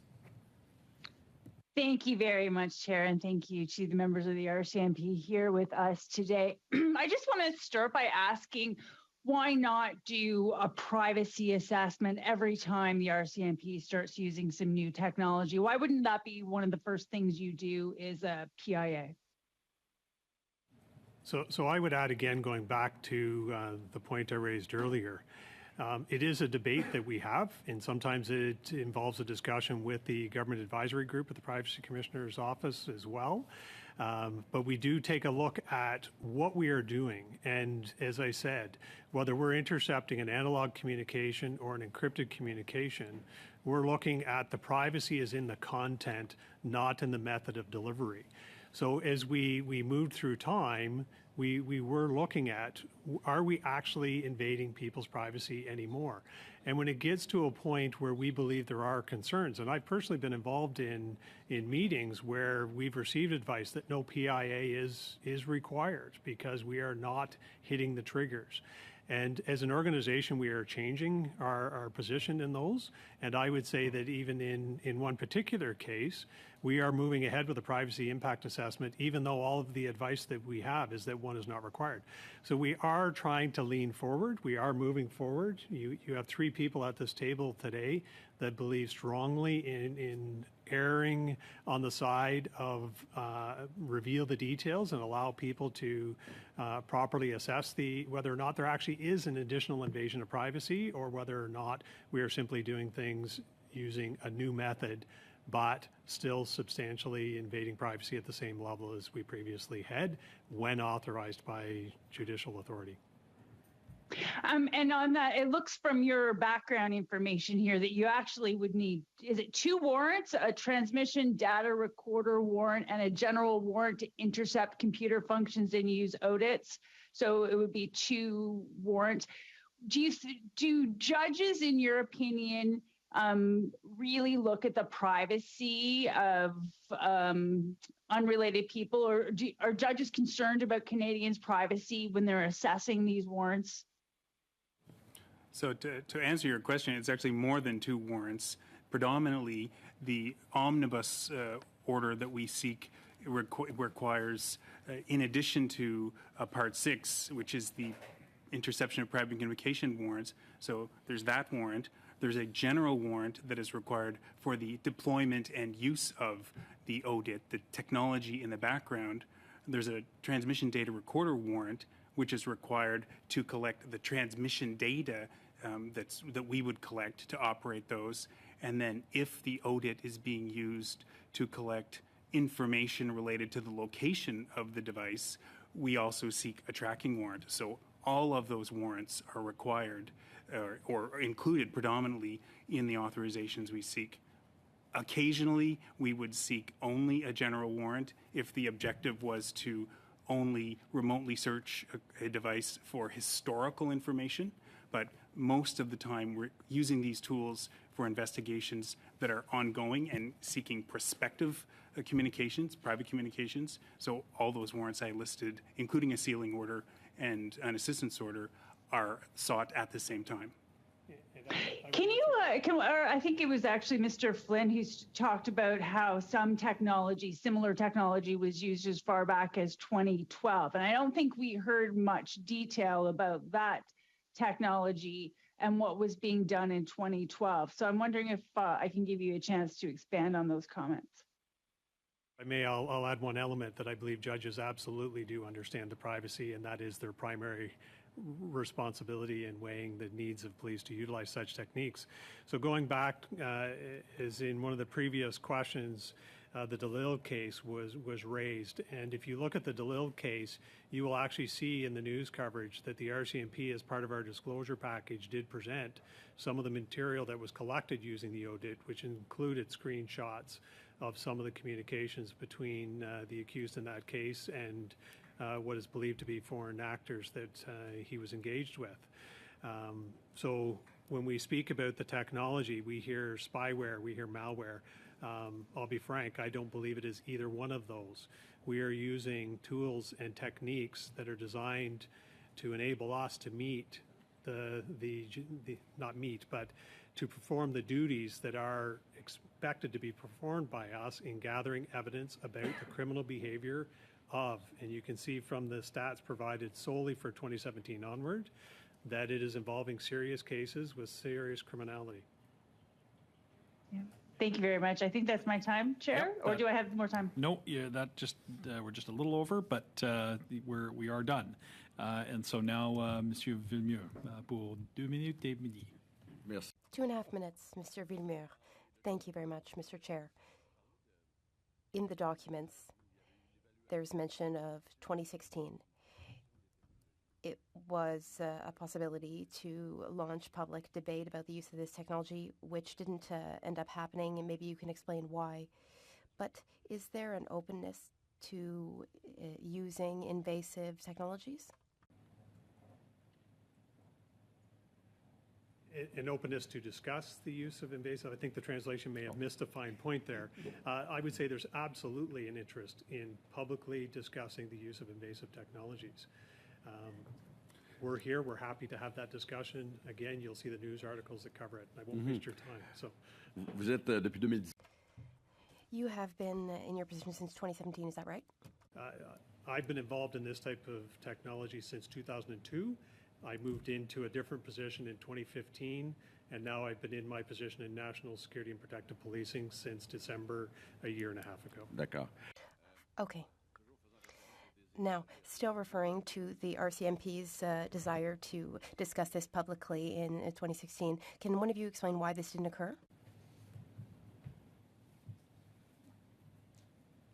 I'm not sure any of us can actually respond to why it didn't occur in 2016. If we're very candid, Mr. Villeneuve, none of us were involved or actually participating in that process at the time. So, Si jamais vous avez la réponse, vous pouvez la fournir. Well, if ever you find the answer, you can give it to us in writing, and that would be great. But I'm just quoting from RCMP documents here. Now, we have been discussing trust and confidence. Now, this isn't a witch hunt. Our goal is to possibly help you to accomplish your tasks and fulfill your mandate in the best conditions possible.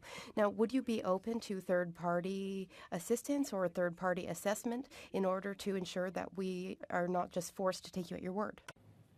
I would say the short answer is yes, and our involvement with senior federal and provincial prosecutors to make sure we get it right in terms of sharing enough detail with judges is an example of where we've reached out to third parties to try and get it right. D'accord. Fine. Thank you very much. All right. Thank you. And for 2.5 minutes, Mr. Green. Thank you. In the committee's latest study on facial recognition technology, the RCMP representatives told committee about a new national strategy, the National Technology Onboarding Program. And it's supposed to ensure that new technologies are assessed before they're used. Why not just bring the Privacy Commissioner in there in an official way? So thanks very much, Mr. Green, and I think that will be one of our processes when we meet on August 23rd is to discuss how we actually modernize and evolve NTOP. That actually looks at all technology, centralized technology, so we have actually regulation, monitoring, good audit, as well as also embeds GBA Plus and legal assessments, et cetera. So that is a recommendation that we're very much open to and something we look forward to. So given that the RCMP is currently subject to the Privacy Act, what practices are currently in place, perhaps referencing this new onboarding program, that ensure that the RCMP's use of device investigation tools complies with the Privacy Act? If I may, can I just respond briefly to your previous question? So in terms of the NTOP and the OPC being involved, we would actually, and I'm not sure the status of it, but we actually did request if the OPC would have an interest in embedding somebody in our program. When would that have happened? It would have happened shortly after the report was released. Again, this kind of speaks to the reactionary way in the culture within the RCMP, quite frankly, that I've observed after the fact. And I guess, you know, with that being said, I still have a bit of a gap in what happens when the monitoring happens that might breach that fine line, right? Of like, here's our target is now around people not under investigation. Would that process also be open to in a review basis? Because, you know, 32 occurrences that we know of going back to 2017, it feels like the Privacy Commissioner could have a meaningful role to play so that we don't, at this committee, have to embark on finding out after the fact in the media, quite frankly, which is a bit problematic. I can tell you, as someone at the working level who's working every day with investigators and tech specialists to get this right, yes, we'd be happy to have more engagement from third parties like the OPC. Thank you. Okay, thank you. Now we'll go to Mr. Williams for 5 minutes. Thank you very much, Mr. Chair, and thank you again, gentlemen, for attending today. I think, you know, the biggest balance we're looking for here is the balance between national security or your investigative work. That's very important. And then ensuring we have public disclosure and protection of privacy laws as a whole. And we know that's very difficult sometimes. I think, as our colleagues have indicated, part of the reason we're here is that and it was based on parliamentary work that was just asking certain questions in Parliament, and it was a shock or surprise to parliamentarians to find out that something was being used and no one knew anything about it, including who we would trust would be the Privacy Commissioner. So hearing today that technology has been used for 10 years, and like my colleagues have stated, we had investigations on other technologies like facial recognition technology, and from that we also found that the RCMP were not totally engaged with the process. We found that there wasn't that communication.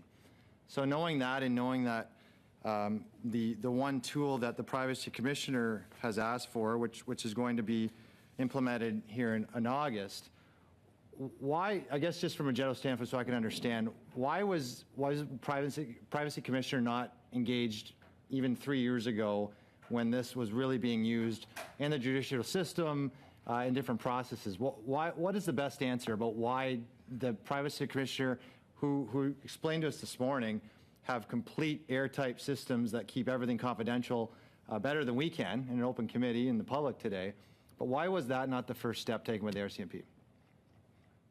So I can speak back even further than the last 10 years, going back more than a decade, into almost 2 decades ago, in that, again, looking at what is the actual privacy invasion. We're focusing a lot on the tool and the methodology, but the privacy invasion is the listening to the conversation, seeing what people are physically doing. We've installed for years, I've gone through the full specialized training program that is to install listening devices, hardware devices, cameras, hidden discreetly in a particular location where criminal behavior is occurring. This is a new method of invading privacy, but invading privacy at the same level as that it had been previously, whether it be using those other techniques or through covert entry, where you then extract all the data off of a computer, again, adhering to the terms and conditions of the court order. So when you ask us when do we get to the point that we are actually seeing a level of privacy invasion that's different than what we have done before, that's really where the triggers come in for us. And for those of us that have lived and done this work for 2 decades, you are seeing a slow evolution. So there are times where we do need the checks and balances that come in and say, it's time to reflect. New people to come in. People like Sergeant Dave Colby's come in and is a strong advocate of being more public about what we're doing. He writes articles for the different journals, the newspapers, et cetera, to try and bring visibility to this. That's really what the trigger is. And I guess, and I 100% agree with that. But at the same time, we're here today, and what we talk about is the word trust. So we're trying to create and maintain 100% trust with government institutions and RCMP. So would it not have made sense to counter your argument that the Privacy Commissioner would have been the first one that would have been engaged in that process to ensure there's 100% trust and accountability? So as I stated earlier as well, I am aware that the Privacy Commissioner's office, previous Privacy Commissioners, Department of Justice, Criminal Law Policy, Human Law Section, have been involved in the lawful access debate that speaks to really the reason behind the use of this technology and others for 2 decades. I know all of you are well aware of the lawful access debate and its multi-generational aspects to it. So I know those conversations have occurred at some levels. What made it to the Privacy Commissioner themselves, I don't know. But I do know that we have had discussions, and I can relay to you one in particular, where we had a very fruitful conversation with the Privacy Commissioner's office around lawful access. We felt there was a strong understanding, and later on, we received some contrary messaging. So we've been involved in this debate. We welcome the transparency. We are open to it. And I like think the work. And what's great, I think what part of this committee's work, or the whole work, is to have recommendations, because we're also modernizing our Privacy Act as a whole, not only to catch up to Europe and the Americans, but probably to try as Canadians to get ahead of it. So what I'm going to ask for in writing, if I can, is recommendations from your end, not just from our end. What from your end can we see to have more transparency and to modernize our Privacy Act the best we can, and including protecting the confidentiality that you need to ensure that this kind of thing doesn't happen again? And I think the biggest part that we're trying to talk about, we have trust. trust in our government institutions. We've stated this over and over. So I think that's where we're coming from. We want to see that. What recommendations can you give us that make sure that is maximized? Thank you. I'm not sure if that was really a question, but even if it was, we don't have time for an answer. No, written format if I can. So Mr. Chair. I think there was more a request for a written response there, and we'll take it as requested that way, and move on now to Ms. Valdez for 5 minutes. Thank you to the RCMP for joining us for this study. Mr. Chair, through you, I'll be directing my questions to Sergeant Covey. Anyone else can jump in to add additional comments if needed. So Sergeant Covey, can you give us some detail on what criteria are used by the RCMP to determine whether these on-device investigative tools are used? I can. Thank you for the question. So in terms of the criteria used, it's probably the most helpful way for me to explain this criteria is to briefly take you through our process. So initially we have a consultation with investigators who are considering these tools. During that consultation, we explain to them, we demystify these tools and explain just how complicated they are, the fact that they aren't necessarily going to be able to deliver the evidence that they want, and we really encourage them to consider other less invasive tools if possible. So step one, we make sure they really understand what they're getting themselves into and have the resources to do it. Following that consultation, they have to submit an official request from their chain of command to our technical investigative services so that there is executive awareness and oversight of their request to make sure that it's been properly monitored. After that request, and if it's approved on our side, then we have a second consultation involving their Crown prosecutor, or if they don't have a Crown prosecutor, we insist that a Crown be assigned so that a Crown understands the risks and the potential rewards of using these tools. One thing we make clear during that consultation is that, these are new technologies and we fully expect that they will be litigated. And so we make sure that they understand the litigation risk and the types of sensitive information that we're not able to share and would seek to protect under Section 37 or Section 38 of the Canada Evidence Act. So that whole process to date is really intended to make sure they understand if there's another tool that works, you should use it, because these tools are complicated. And again, there's no guarantee they're going to work.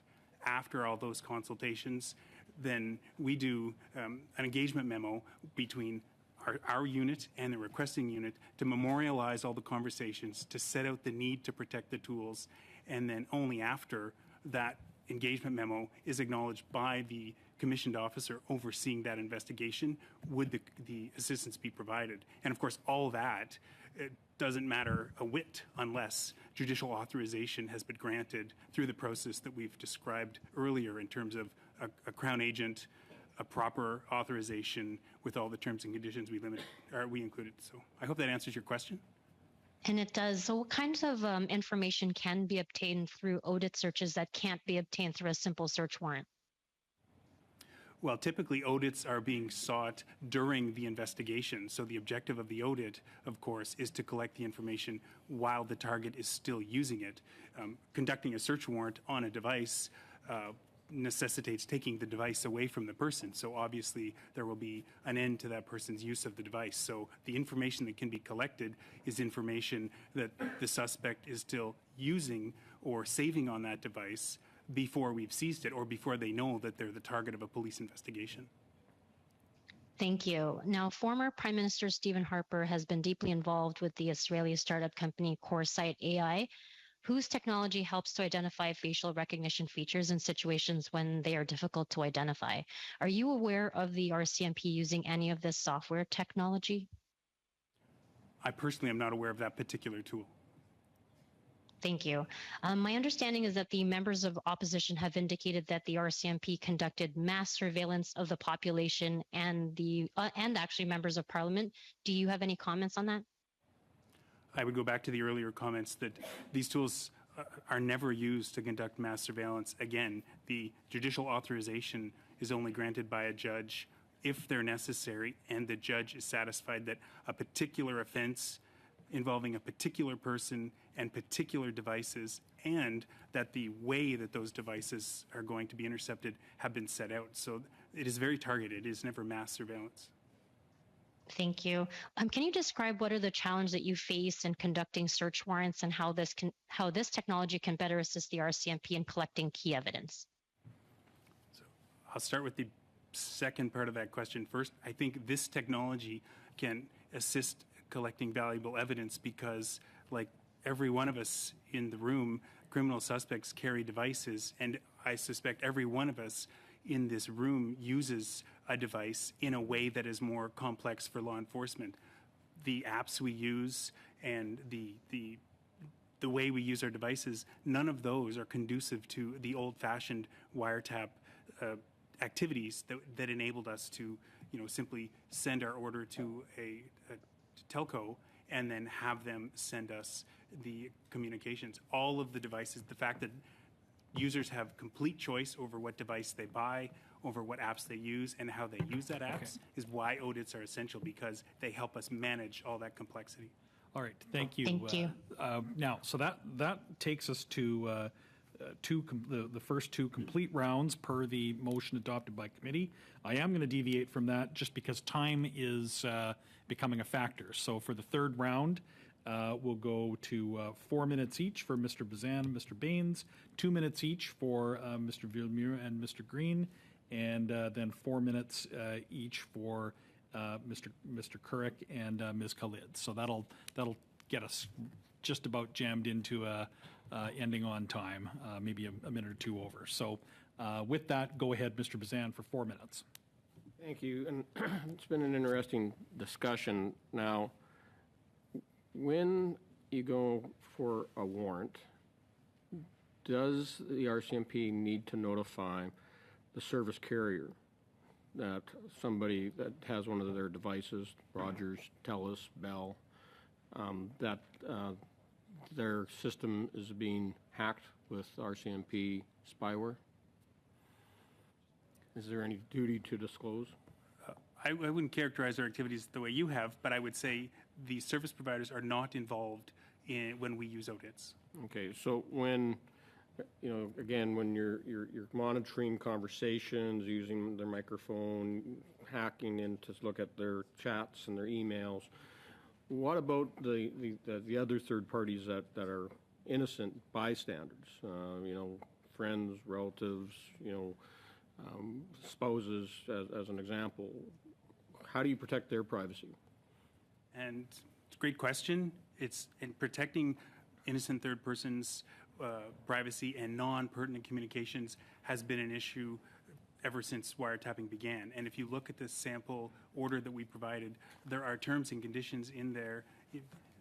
Set aside the audit for a moment. There are terms and conditions for regular wiretapping that require, again, we'll go back to privileged communications. Privileged communication between a solicitor and their client have to be protected and treated in a very special way. The same applies to audit collections, and some of the terms and conditions in that sample order, which is representative of the orders that we seek, includes the fact that non-pertinent information related to third parties and others has to be set aside and protected and only dealt with as guided by the court. And another specific example that is also included in that order is the requirement that that hot mic feature that is described in the technical document, that can only be activated if there are grounds to believe one of the principal known persons, we call them, the people. So in the case where you got solicitor-client privilege, and you're monitoring an individual or meeting with their lawyer, and they say, okay, well, by the way, not only are we,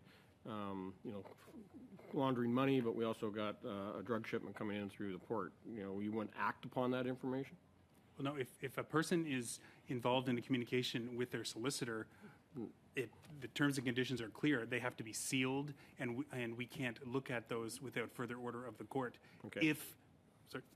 Okay, and I just want to quickly, Mr. Flynn, you're talking about, you've been around a long time on this file. Can you talk to the memorandum of understanding that the RCMP has with CSIS, and with CSC in particular, as a communication security establishment, that it does a lot of the, has a lot of the spyware and been using it, deploying it internationally on non-Canadians, what type of relationship does RCMP have with CSE?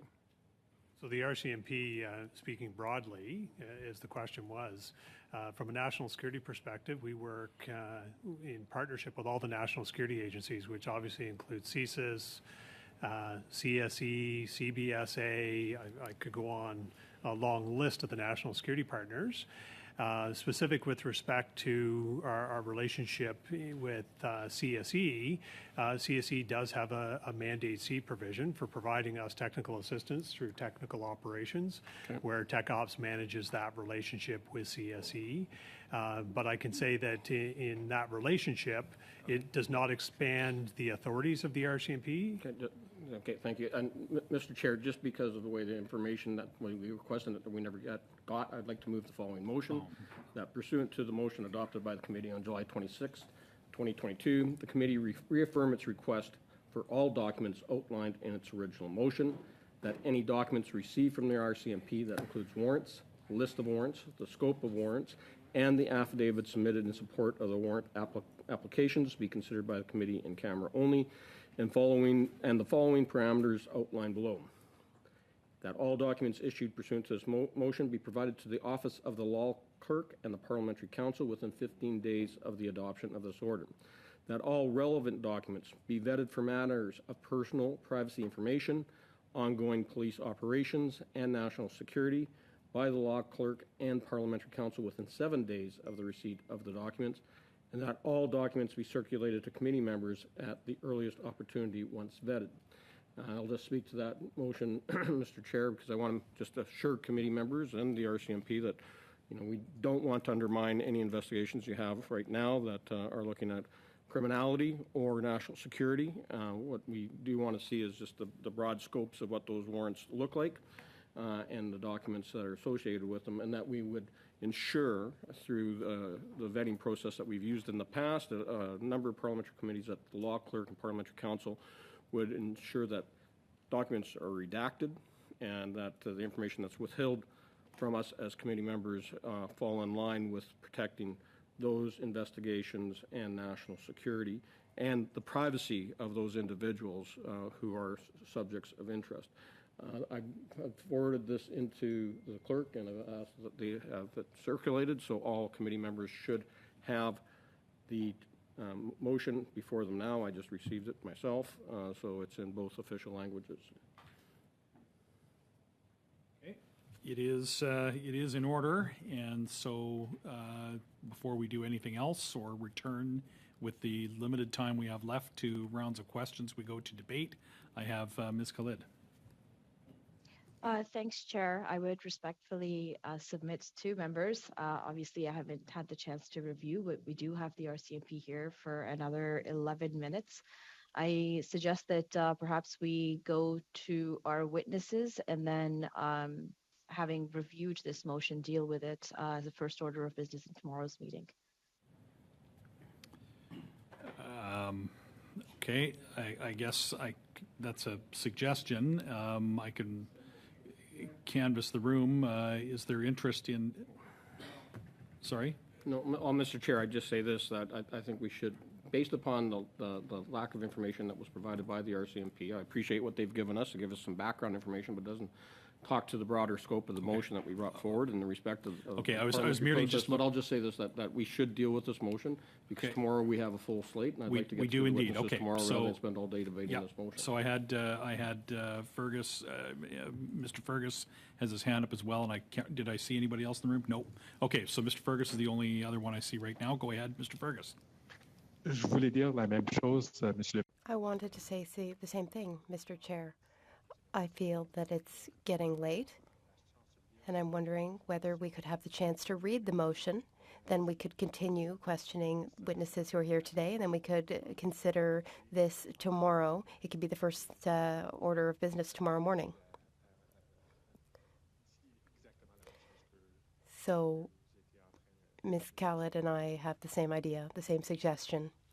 All right.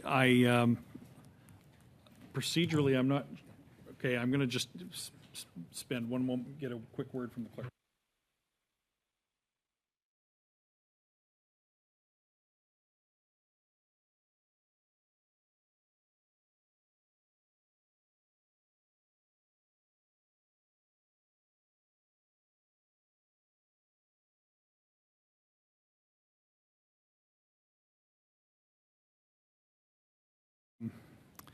Okay, we really are running out of time to do both, have additional questions of our witnesses and still, and allow time to if members wanted time to consider this motion. But I guess unless there's an actual motion to adjourn or suspend the debate, there really isn't any way for me to deal with this.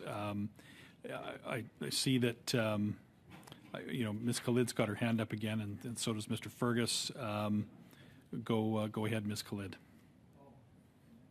Thank you, Chair. And Chair, I again just want to reiterate, because based on the what we've heard today from the RCMP, from the OPC, from the Minister, I feel that there may be other documents that we might want to add to this list. For example, we heard that there was some activity in 2012 that we may want to pursue, and that's why I was hoping that we would have some time to perhaps go back, review the testimony, and see kind of how else we can strengthen this motion, what other documents, rather than to keep on doing it again and again and again, like in a piecemeal kind of way, to do it in a more substantive and a more fulsome kind of way. I am, for myself, quite interested in the 2012 reference that was made.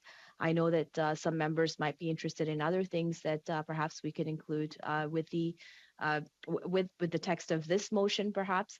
But I just wonder if there are members who would be willing to just give it a little bit of time to see if we can really expand this out.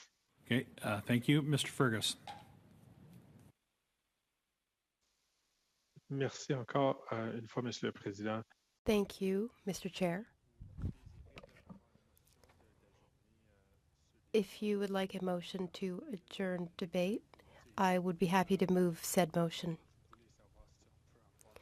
I'm wondering whether we could have a friendly agreement among colleagues. As I said, I would like us to deal with this first thing tomorrow morning at 11. This would give us the time to read the document and give some thought to what Ms. Khalid has suggested. There may be ways that we could improve the motion. So could we at least, though, have a few moments or a few hours to read this in order to perhaps suggest modifications? And at that point, we will be able to have a quality debate. I think that would be the best way to proceed. But I would like to know if... Mr. Fergus, if you are in fact moving to adjourn debate, that's dilatory and non-debatable and ought to be voted on. In terms of just doing this without a vote, I'm seeing some furrowed brows and shaking heads in the room, so I don't know that this could be done other than by way of vote. So if you have moved, Mr. Fergus, to adjourn debate, then I'm going to have to call a vote.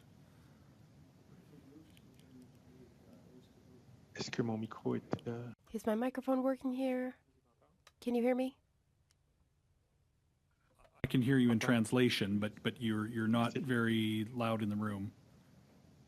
All right. Glad you can. Oh, so you can't hear me in English? I can hear you. Yeah, I can hear you in English now. You're okay now. All right. Well, Mr. Chair, I mean, really, I guess I don't have the pleasure of being in the room, or I have the great pleasure of not being in the room, given where I am. And is there no appetite for us to just have this debate first thing tomorrow morning? No, but I think there may. Am I sensing from the room there is appetite to adjourn debate? He moves to adjourn. Deal with it. Okay. No. There is no consensus anyway to leave this to the morning. There are members that are very keen on the witnesses. We have a full slate of witnesses. I mean, I would offer the opportunity, and we went 2 hours only for tomorrow. I think that we have built into our availability some time for committee business if we extend one of the meetings tomorrow. Is that a possibility? that works for me. If we Okay. I would suggest, this is my proposal, that we, following the time allowed for witnesses tomorrow, I'll maybe make it in the first panel, just in case people are traveling after the second panel, that we have some time for committee business where we can consider both the motion that Mr. Bazan has made or any possible amendments that may expand the motion that Ms. Khalid had in mind. Is that reasonable? I'm just looking I'm looking for a cooperative solution here. I think procedurally you have a motion on the floor and you need to have debate or a motion to adjourn debate. Indeed, you're right. We have a motion on the floor, which either can be voted right now if there is no debate. I see Ms. Khalid has her hand up, and we're at about 20 minutes after 5, and I'm going to have to. I can't let this go too much over 5:30 with the House resources. So go ahead, Ms. Khalid. Thank you, Chair. And you know what, to speak to the motion itself, I'm sure Mr. Vazan took some time to draft it. I'm sure he conferred with his colleagues that are in the room. And again, I said this earlier today as well. I will reiterate. If you'd circulated the text of the motion to myself, to any of our Liberal members, with a little bit of notice, we would have been able to review the document. We would have been able to have a substantive conversation. We have 2 minutes left in a committee meeting, and we are now being forced to vote on something that we haven't even reviewed. We haven't had the opportunity to have a conversation about this. We haven't been given the courtesy by members in this room to say, hey, look, this is what we're proposing. And, let's do this. Let's get this done. Like, we're here, we're willing, we're asking questions, we're taking interest in this very important study. We would just hope that we can be more collaborative. I absolutely agree with the chair. I feel that it was just a click of a button. You could have flipped me an email, you could have given me a text or what have you, and we would have been able to have a conversation on the side or simultaneously as the committee hearing was ongoing. And now all of a sudden, we're faced in a place where I haven't read the full text of the motion. It's on my phone here in front of me. I haven't read it. I haven't contemplated what scope. I haven't had the time to digest what I've heard from the RCMP today to see where that lack is. I would like for us to be a little bit more collaborative, Mr. Chair. This is very unfortunate that we're having to complain to you about this lack of cooperation. I understand that y'all have the votes. You're good to pass your motion in whatever way that you want. I just ask for a little bit of respect for the committee's time, for everybody's time here, just to be more cooperative, to be more collaborative, and for us to be able to get things together without being so confrontational all the time, folks. We're here to help. We're here to work together with all of you guys. All right, thank you, Mr. Fergus. Thank you again, Mr. Chair. And it really comes down to that. I mean, look, folks, there's an opportunity. I think we're all on the same page here. I think we all are keenly interested in this issue, and we all want to have a fulsome debate. I think there's an opportunity for us to do this. Let's be frank, we don't have a full roster of witnesses tomorrow. I think the chair's suggestion was a very, very cooperative and I thought suggestion and one which I think everybody can support. We have time tomorrow that we can do this without cutting back on witnesses. So why not? It's only a couple of hours later, folks. All right, I have Monsieur Villemur. Est-ce que ce serait possible de s'assurer que Would it be possible to ensure that we have the right equipment, that everybody has the right equipment so that we can hear tomorrow? Because unfortunately, it's been a few minutes that I can't really hear what Mr. Fergus is saying, and I really like to hear what he says. You are correct, Mr. Villemur. We have had a little bit of audio trouble from time to time with Mr. Fergus was cutting a little in and out and was hard to hear at some moments. I'm not sure what we can do about that, but other than to ensure that that there's awareness. I have both. I don't know who's first. I think I'm Ms. Khalid first because I think we had. I think Greg was. We just had Greg. So go ahead, Ikra. Thanks, Chair. And like in the interest of the plan that you had presented, which I find to be a reasonable one, I move that the debate be adjourned until tomorrow on this motion.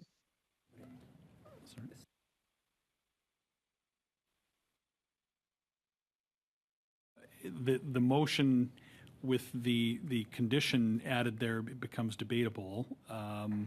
So is there anybody that wishes to speak to the motion? Or Ikra, you could remove the condition and just say simply that a debate be adjourned on the motion. Okay, adjourned until tomorrow. Okay, then. Okay, there's no debate, so then we would. I guess it's okay either way. Then we go to the vote. I believe Sorry, Chair. I believe Mr. Fergus's hand has been up.